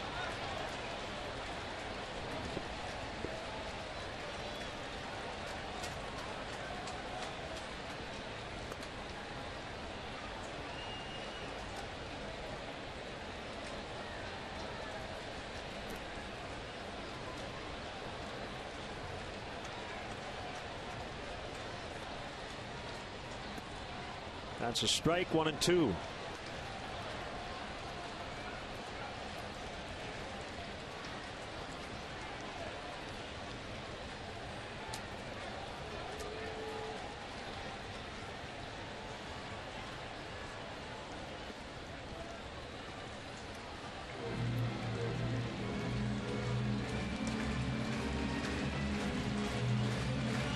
Justin Grimm is up in the Cubs bullpen.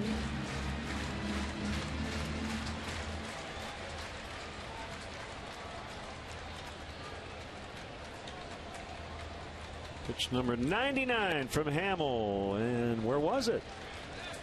Too high? Could have been a strike according to pitch tracks. Yeah. It has been a strike at times tonight.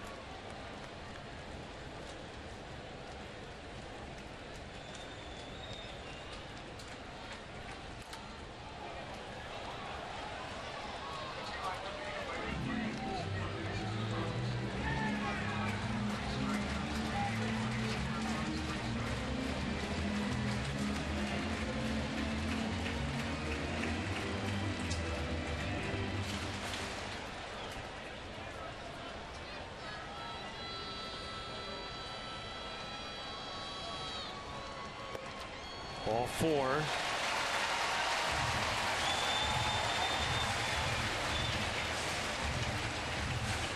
With Grimm up now, Joe Maddon showing signs that he's going to treat this game a little bit differently in terms of his bullpen usage. Even though it's a 6-run lead, I wouldn't be surprised to see him go Grimm, Strop, Rondon to try to finish this one off.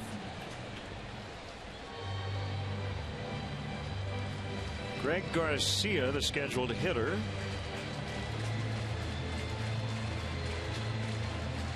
Well, we have a quick second. Reverend and Mrs. Lyle Muller of Hot Springs, Arkansas are here tonight, celebrating their 58th wedding anniversary, cheering on the Cubs. Bob and Marianne Schultz, Crown Point, Indiana, are here. Marianne celebrating birthday number 81. That will be it for Jason Hamill.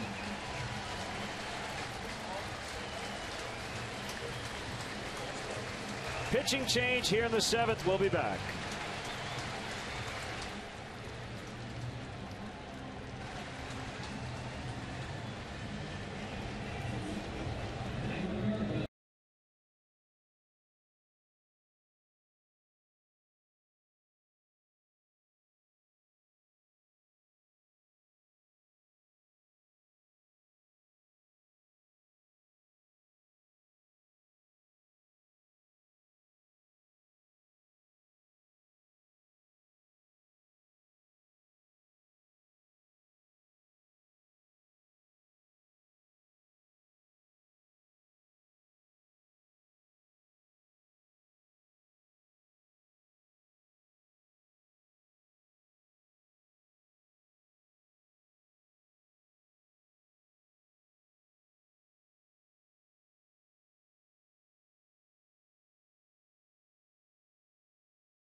T-Mobile. What do we got tonight? Drum roll. That's from Des Moines, Principal Park, home of the Iowa Cubs. And that is a segue, even if unintended. Where? No, not the device that you roll down the street. The Iowa Cubs season is over. 80-64 final record. The Tennessee Smokies finished their season 76-63. Wilson Contreras, catching prospect, went 4 for 4 in game 1 of the doubleheader yesterday and won the batting title, the Southern League batting title. How about that? Hit .333. It's like Ted Williams. Myrtle Beach Pelicans will take on Winston-Salem, best of 3 Southern League Division Championship. That starts tomorrow. Check that Carolina League, Southern Division of the Carolina League. So the regular season is over in the minors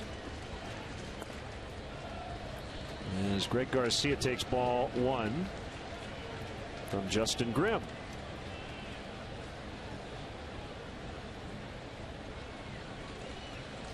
South Bend Cubs set an attendance record. 347,000 plus fans came through the turnstiles.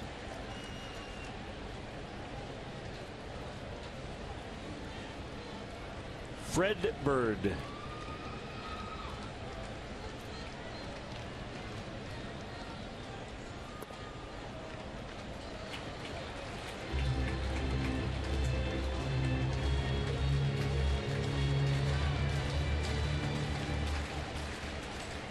What a comeback. The Mets just beat the Nationals 8-7. That helps the Cubs. As Garcia bounces foul, pushes the Nationals 9 games back in the wild card. Devastating loss for the Nationals. Fall 6 games behind the Mets with 24 to play.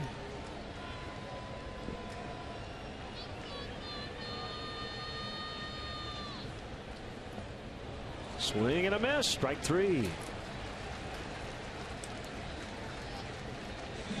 We say how those kinds of losses hurt more than most when you have a big lead and it gets away, and then when it happens this late in the year and you're clinging to this playoff race, that one's really going to sting the Nationals. There's been a lot of grumblings about Matt Williams over there. That's the kind of loss that could really hurt him. Not to say that he did anything wrong in this particular game. That's just the nature of the sport.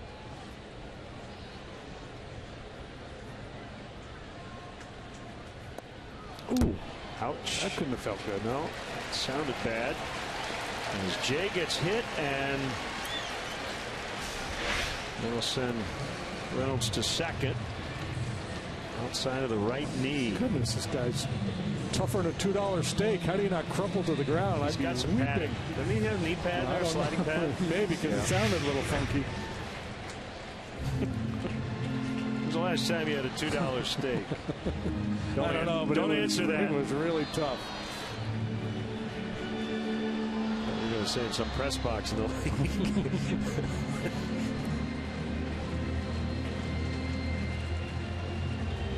Meantime, here the Cardinals starting to make a little noise in the 7th. Bazio out there with the Tommy Pham scouting report. They want to make sure they have a solid game plan. Clayton Richard, meanwhile, getting hot in the pen.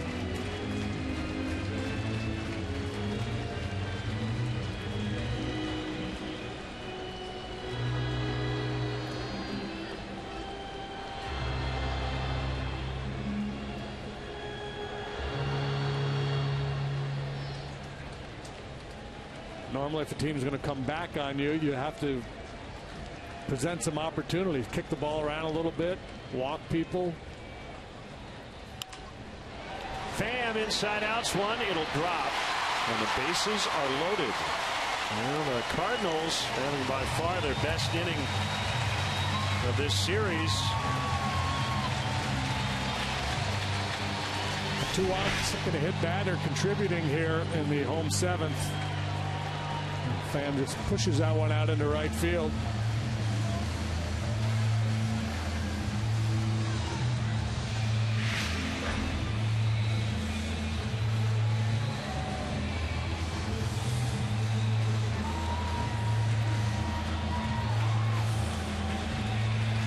Joe wants the lefty. One more note, Chesney Young won the Carolina League batting title with Myrtle Beach. Cubs prospect hit .321. Pitching change again here in the 7th.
That's it for the gum bucket. Well, sometimes the gum bucket's got to pay a price. That's all there is to it. You know, always talk about you don't want kids to react that way, and I'm sure people say, you shouldn't be doing that. This is their profession, man. This is their livelihood. There's a lot at stake. Sometimes the guy's got to blow a gasket.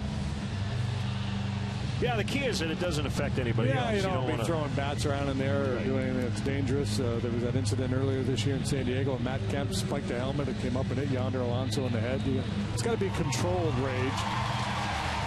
So a bit of an oxymoron. Well, good situation now. It's a comfortable lead, but a little less so now, isn't it? Bases loaded, 8-2. Clayton Richard, the lefty, on to face Matt Carpenter, who's had a tough go of it here tonight. He's punched out twice. To go along with the ground out. Both times he struck out looking. Well, the paid crowd tonight, 42,206, but many have left. As the Cubs led 8-0 at one point. Bryce Harper would not be happy. He kind of got on the Nationals fans last night for leaving early. Yeah, and there were a lot of Met fans in the house in that ball game, as there are a lot of Cub fans here tonight. One strike to Carpenter. 2 in on the home run by Grichuk. Bases loaded, 1 away, and a little liner's caught. Baez, the leaping grab to get Carpenter. 2 down. Yeah, very nice timing there by Baez. That could be a little bit of a tricky play. Anytime a left-handed hitter hits the ball in that direction, it could be a little different. It's a different angle. You don't anticipate it.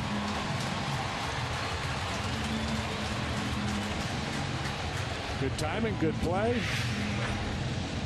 Good pitch by Clayton Richard, and his night is over. Hamill, Grimm, Richard, Strop all working here in the 7th. Here comes Pedro.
MLB.com at bat, the #1 app for live baseball. Enjoy live look-ins, highlights, replay reviews, scores, StatCast, live radio broadcast, and more. Get MLB.com at bat now. Time for some Pedro Strobridge. Bases loaded, 2 outs. And he'll face Stephen Piscotty.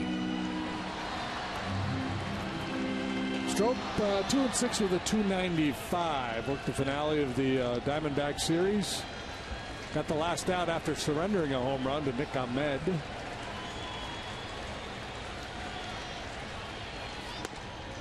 Up and in.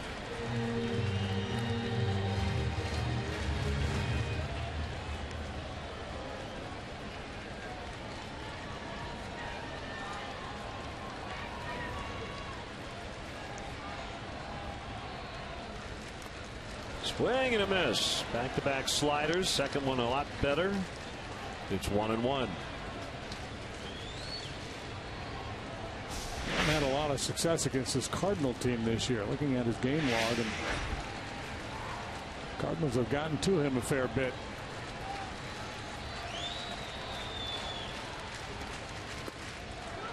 We went 1-2. Big swing pitch.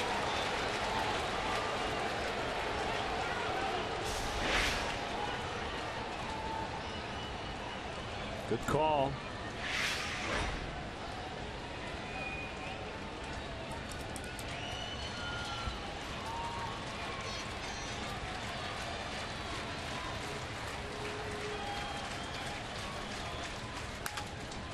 Into center and a base hit. 2 runs will score. 8-4. They have halved the lead. Piscotty, 2-run single.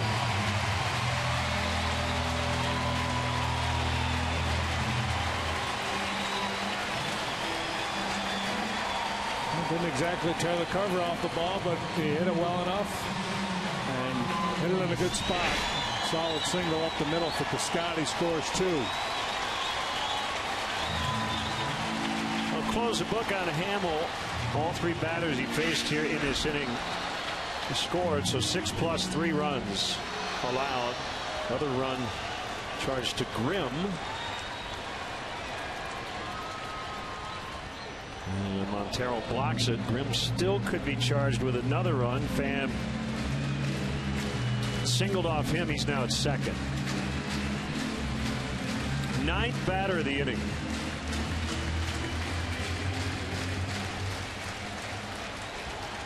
Well, this game has gotten a little too interesting in terms of the score. From 8-0 to 8-4. 2-0. Tony Cruz on deck. Yadier Molina removed earlier this inning for a pinch runner. And that is Cruz. So if he does bat here in this inning, he won't have a position. And Mike Matheny might want a do-over on that one. Maybe regretting that he made the move to run for Molina.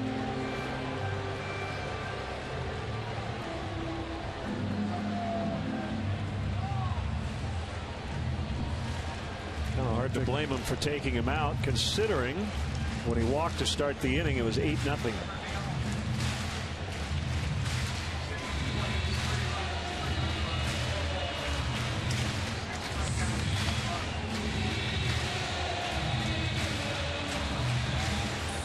It's Cishek. Especially with a day game coming tomorrow. I don't think that Bazio and Joe Madden are really thrilled with the body language from Strop here. A little tentative with his approach. 3-0. I think he's just not trusting his stuff a little bit here. Instead, he's had some rough outings against this club and in this ballpark, and sometimes it's hard to clear that from your mind in a big situation like this. Well, walking is not a good idea. Yeah, Hayward's more dangerous than Tony Cruz, but Tony Cruz represents the tying run if he bats in this inning. So Let's see if Strop can get back in it here. Hayward looked like he was not thinking about swinging at all. 3-1.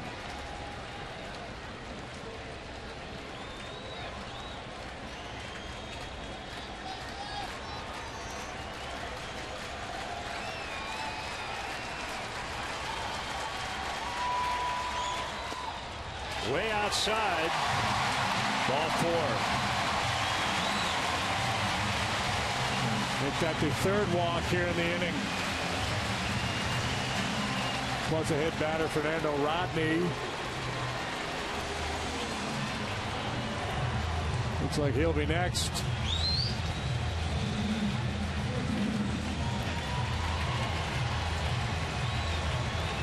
So Cruz goes from pinch runner to just batter to eventually catcher, I would imagine. After running for Molina earlier this inning. And if Mike Matheny wanted to, he could. He's got Stanley, the rookie. He's a catcher he could hit for Cruz here if he wanted.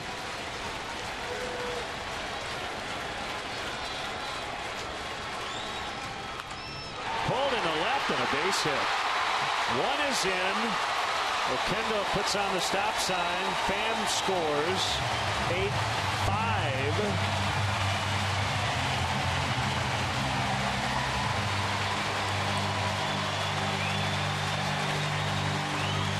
It's like when a college basketball team gets on a run and you just don't feel like you're going to be able to find a way to stop them.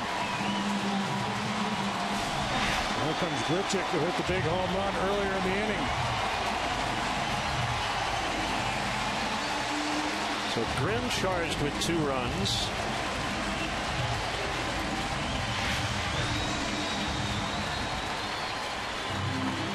And now the 11th batter of the inning. Grichuk pinch hit 2-run homers, JD mentioned, to start the Cardinals scoring.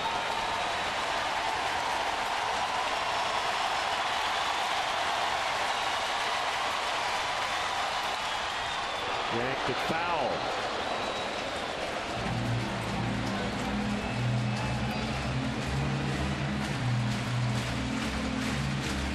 Right now, Strop kind of heaving it up there, not hitting spots. And that's dangerous when you got a guy like Grichuk. I mean, he's not Matt Holliday, but he's dangerous. Good pitch. Yep. Slider, 0-2.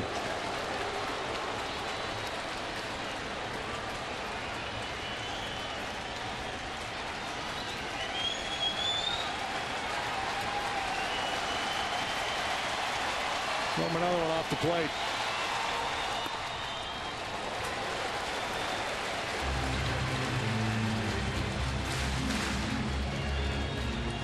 Scotty at third, Hayward at second, Cruz at first. 5 have scored.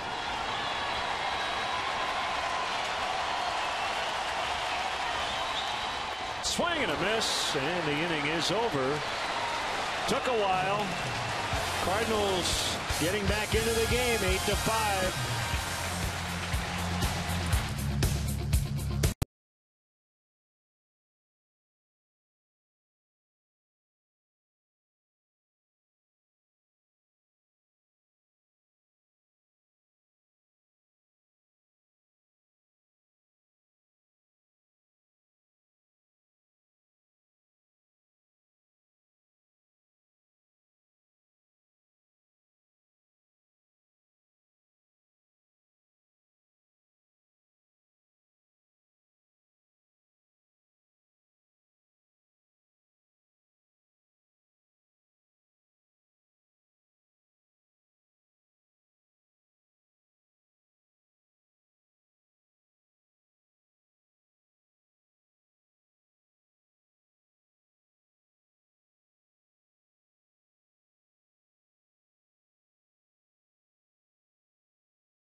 Steve Cishek, veteran right-hander with the Marlins earlier this year, and now a Cardinal, combined 3.60 ERA. He's a funky drop-down right-hander. 17 times for the Cardinals this year and a 1.84 ERA. Really struggled with the Marlins early in the year. They sent him down to the minor leagues for a time.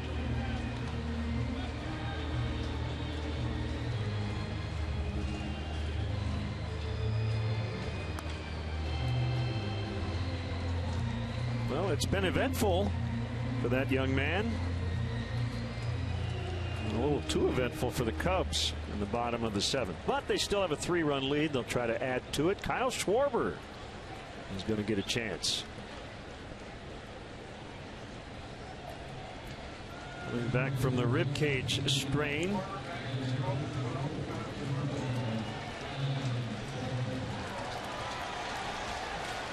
So it has been a week.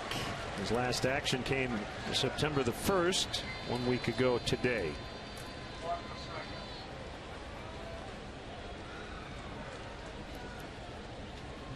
Schwarber, a good guy to come off the bench in this situation. Well, obviously he's a good hitter and he's dangerous, but because he's dangerous, possibility of working the walk, get a little something started.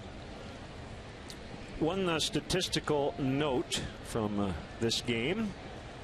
Cubs starting pitchers have ended a streak.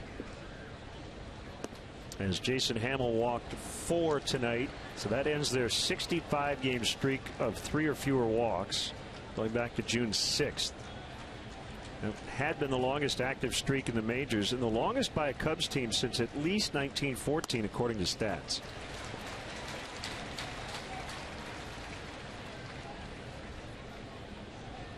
Two and 1 on Schwarber.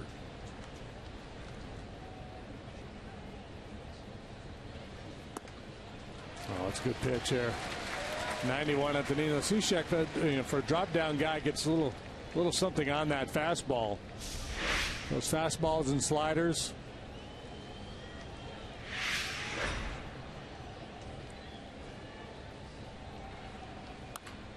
Checked his swing, but he hit it in a pretty good spot. Cishek, though, a nice play. And he picked it up quickly, spun and fired, and got him. With the shift on, Cishek was really the only option there. See all that open area there on the left side of the infield.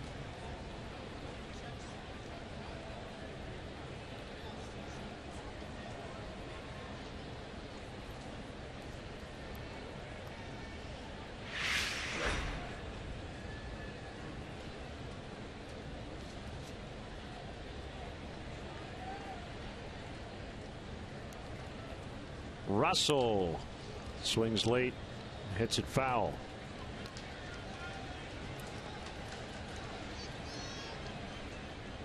Giants with a big lead, 5-0 in Arizona. Gregor Blanco and Tim Hudson have homered for the Giants.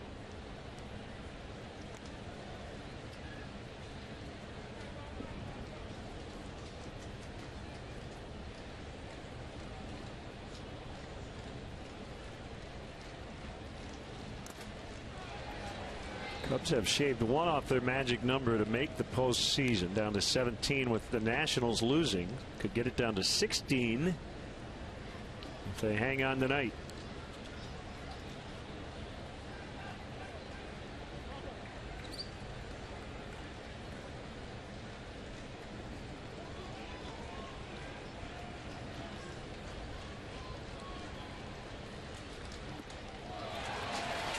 And he struck him out. Here's what I like about the Cubs magic number and where it sits. After tonight, they'll have 25 games to go. Potentially a magic number of 16. That's a combination of Cubs wins and losses by the team closest to them. They could win 16 or more. They might not need any help. I mean, they not only control their own destiny, but as I said earlier, really they don't have to scoreboard watch at all at the moment. Play the Pirates for 4 next week, so if you want to catch or pass them, Yeah, that series. That's the one you're pointing to. Yeah. I mean, you feel very comfortable about your situation as a second wild card team, but the Pirates certainly within reach. It's going to be a great series in Pittsburgh, and then they're in Chicago next week, the next homestand. They won their game tonight 7-3 in Cincinnati, so the Cubs trying to stay within 2 of them, and again the Pirates could get within 4.5 of the Cardinals.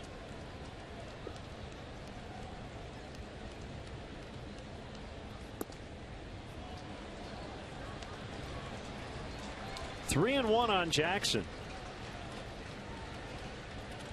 Boy, let's see the last time.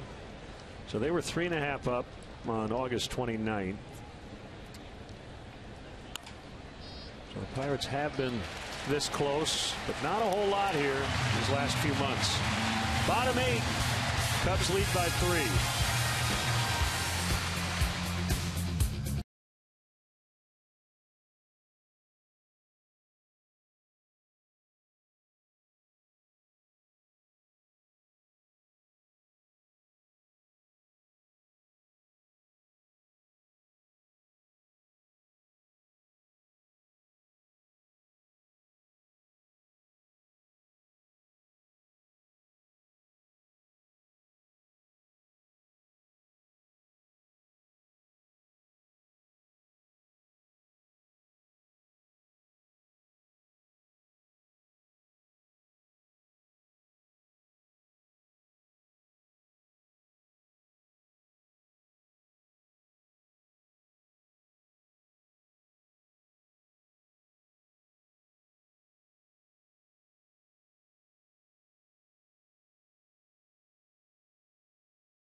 First 8.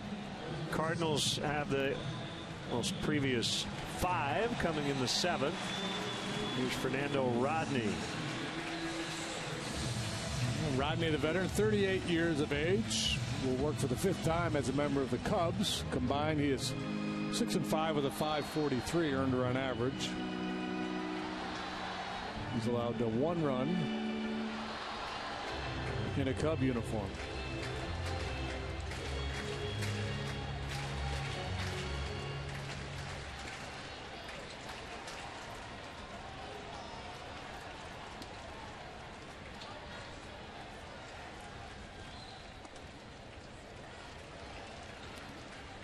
Off speed for strike 1.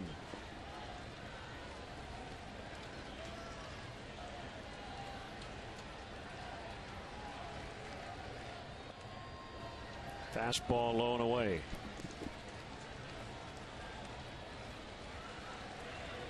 Fernando Rodney was the last guy Jack Zarensik traded before he was relieved of his duties in Seattle. 2-1.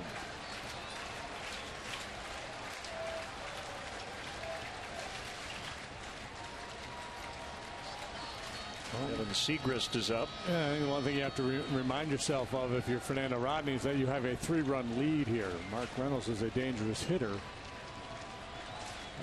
So what kind of trouble the Cubs got into last inning with the walks.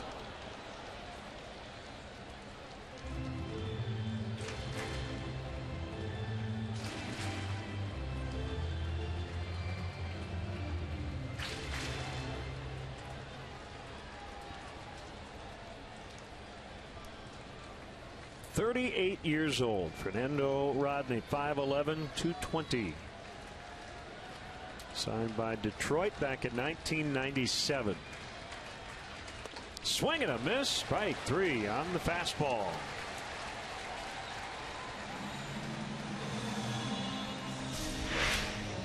Fell behind, but came back and got him. 94 up in the zone.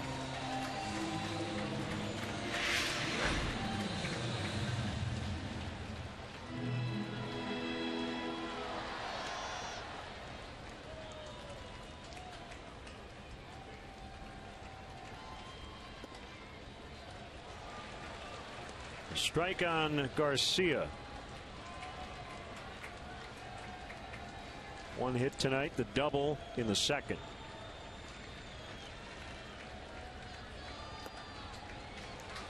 Change up, strike, 0-2.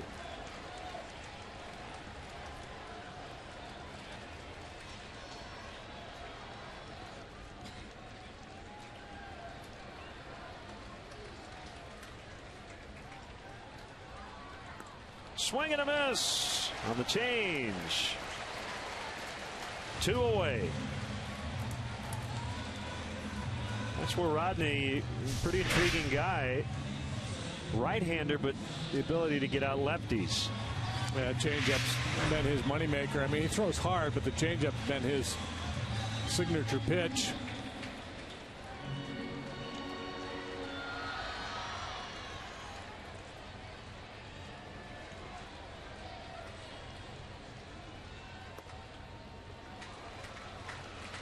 Strike 1 on John Jay.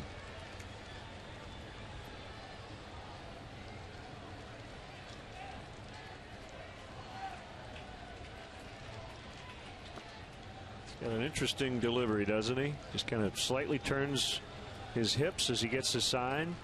Little stutter step. And falls toward the plate.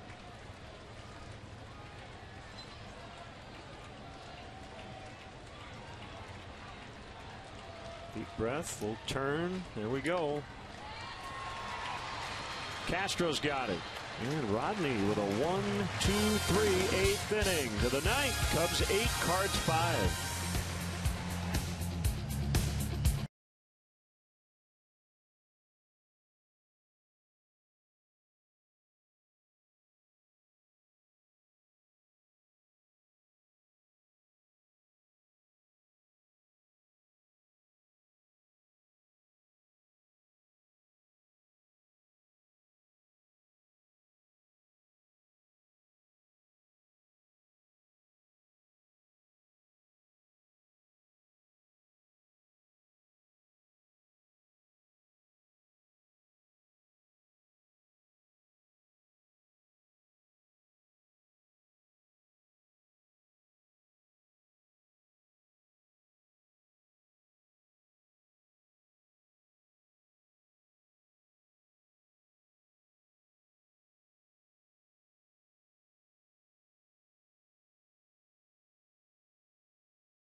Kevin Segrist.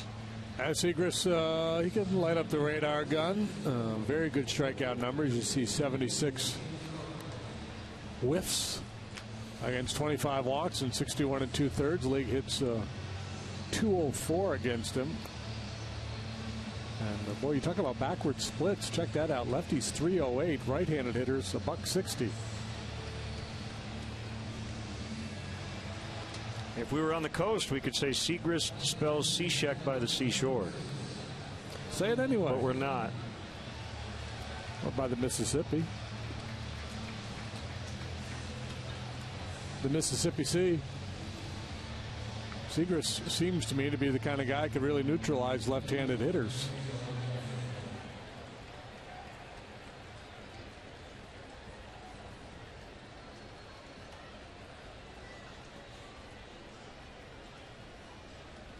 Mid-90s heater, slider, good change too, so that's probably why the numbers against the righties are so good.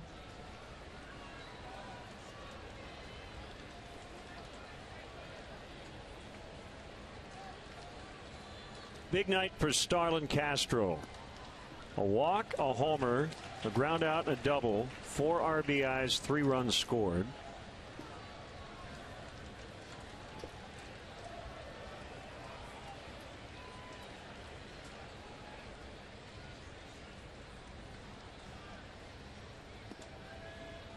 One ball, one strike.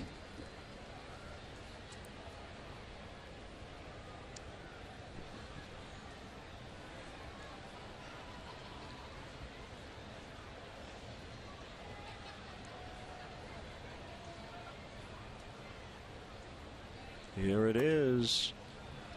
2-1.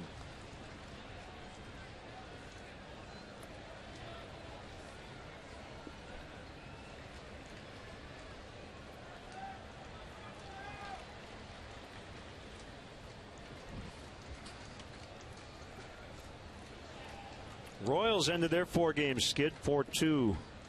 They beat the Twins, got all 4 of their runs in the opening inning. Fly ball to deep right. Hayward drifting. He's on the track. He's got it. That was another good authoritative swing, though, by Castro. He's looked really good tonight.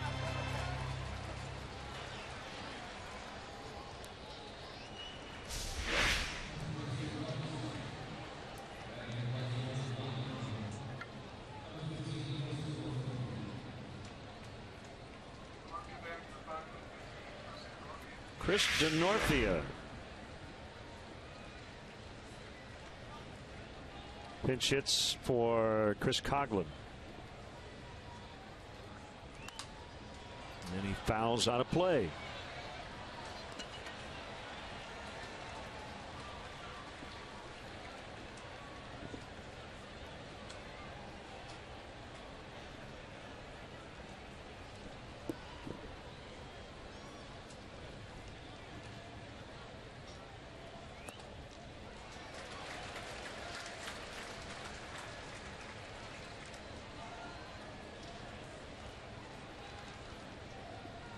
Right now, a save situation if the score remains the same going to the bottom of the 9th.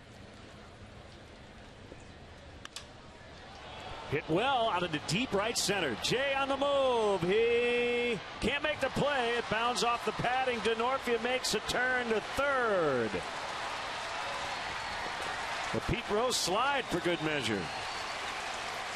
It's a triple. We got to see that dive again. That was majestic. Yeah.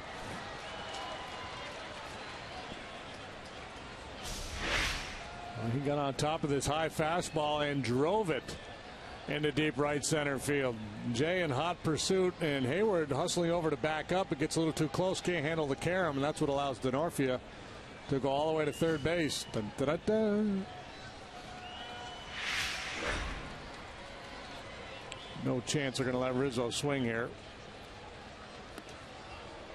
Well, he can swing, but they're not going to give him anything within 3 feet. Swing at 2 and then dare him to pitch to him with 2 strikes. Have you seen anybody do that? I have not. Would you ever advise someone to do that? Absolutely. We need more of that. The Babe would have done it.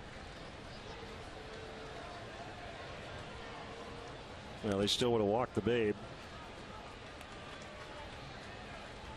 Surprised Bonds didn't do it back when he was getting in all those intentional walks. Austin Powers would have swung at 3 and said, "You can't walk me. I won't let you."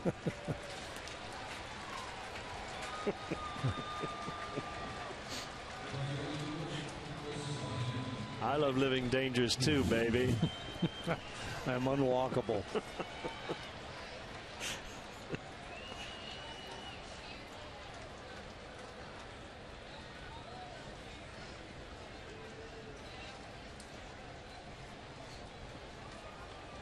First and third, one out.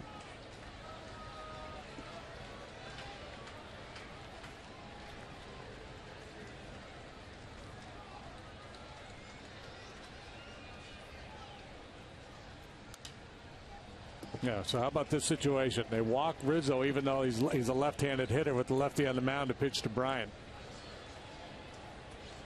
Gives you an idea of the amount of respect Matheny has for Rizzo and how good Rizzo is swinging the bat here tonight. And the fact that Segras with that changeup has been really good against righties.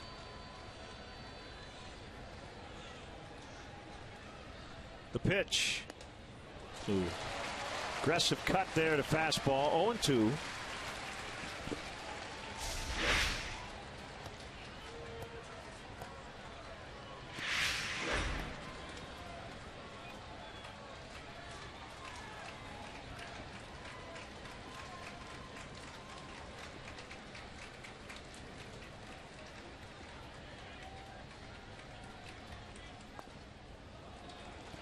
It is being pointed out, and correctly so, Miguel Cabrera, I know when he was with the Marlins, singled on an intended ball. Reached out. I've seen that happen a few times. I was talking about just swing and miss on purpose to get to a 2-strike count and make a team basically challenge it. Yeah. Now will you pitch to me? Right. 1-2. Bounced foul.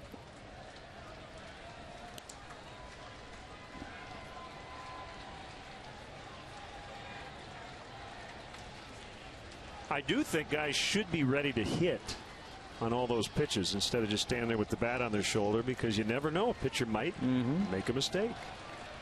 And you might have a defensive team behind him twiddling their thumbs. He struck him out. Blew him away with a fastball at 96. Got a lot of the plate, but Bryant could not get it. 2 outs. Up, down, mixed a couple change-ups in, and finished him with a good hitter at 96.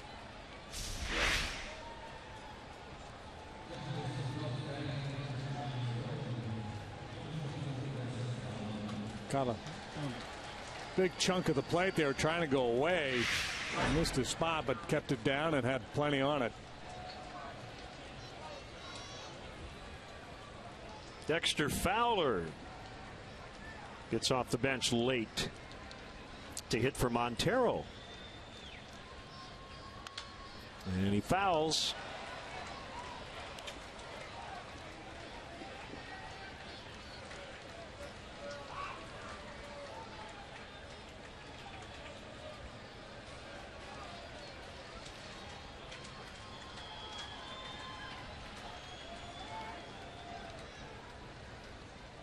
Deep breath by the lefty. Fowler bounces one to second. Carpenter will flip to Garcia. We go to the bottom of the ninth. Cubs lead by 3.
thirsty. Anthony Rizzo in the first inning. Walloped one to center. 2-run homer to start the scoring tonight.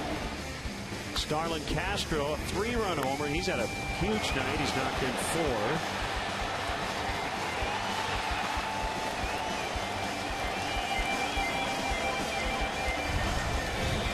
And some changes all around, actually. The outfield, the battery. You got Ross and Rondon catching, pitching. Okay, we've got Baez at second, Bryant at third. Denorfia, Fowler, Jackson in the outfield, left to right. Hector in pursuit of his 27th save.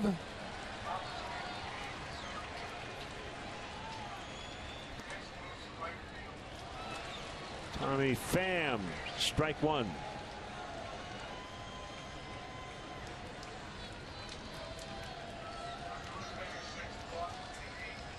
Here's a pitch inside.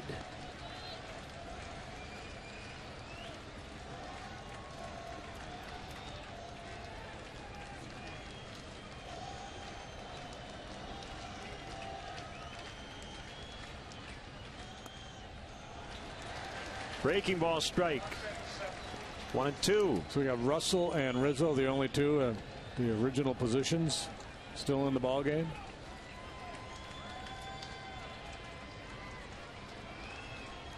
Here it comes. He struck him out on a fastball looking. 96 on the gun.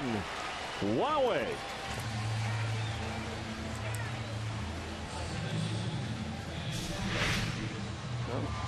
Hector didn't hit his spot either, but Ross able to hang off for strike 3. On a run on that heater. Fernando Rodney with a calming inning, restoring order after that big 7th, the 1-2-3/8 with a couple of strikeouts for Rodney, setting Rondon up here tonight.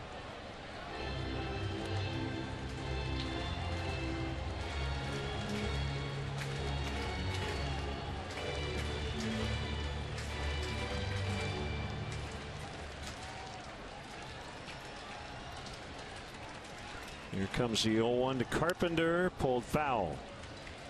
I don't think they realize here that Castro's out of the game. They've got the lineup wrong on the board. Not sure where Ross goes in the lineup, but when you've got expanded rosters, you're going to have situations like this. David's in the game. We just don't know where he would hit. Hopefully he doesn't have to bat. This will be it. The 0-2 is high. Piscotty on deck. Cardinals scored all their runs in the 7th. 5.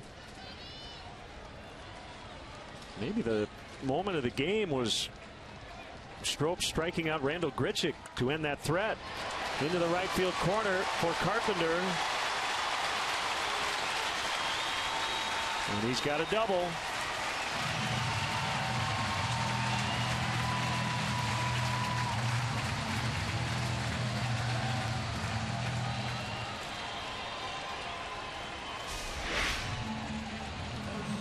Think of Matt Carpenter, you think of line drive doubles. He's hit the long ball this year, 21 of those.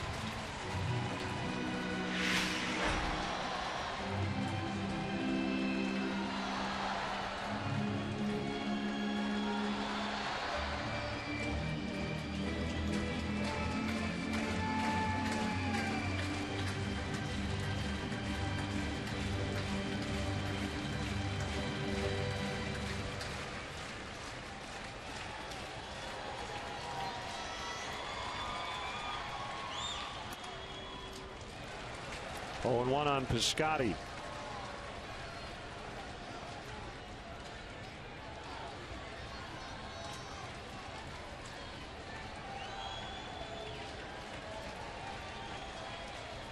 Hector's 0-1. 0-2.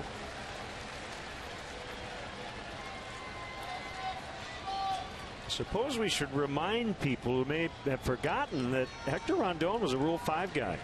Cubs had to carry him on their roster a couple of years ago. Did not pitch in big spots. Started to get more responsibility.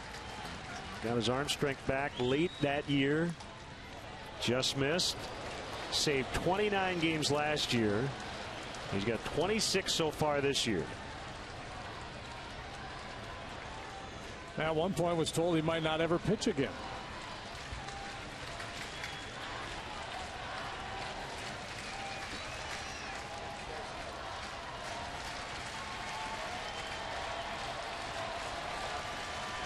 All the way back from some pretty serious arm problems. And strike three called. Both outs, looking on strikeouts. 2 gone. Rondon hit 100 on the gun the other day at home.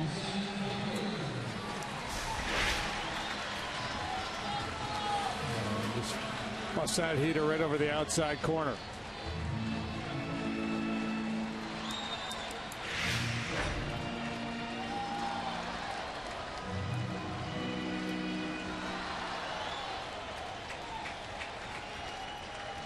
After Hayward, if he keeps it alive, it'll be Peralta to pinch hit. Frankly, would rather not see that.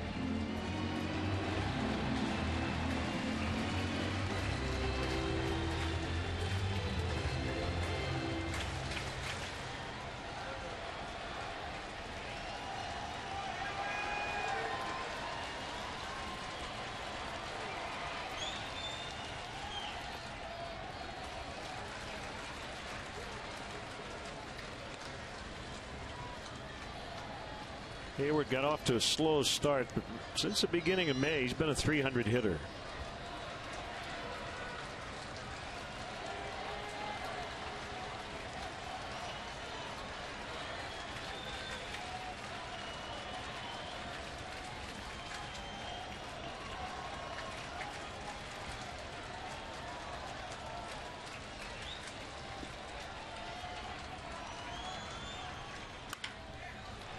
Rizzo has it. Rondon at first. Cubs win. Cubs win 5 in a row now, and a chance for a sweep tomorrow behind John Lester.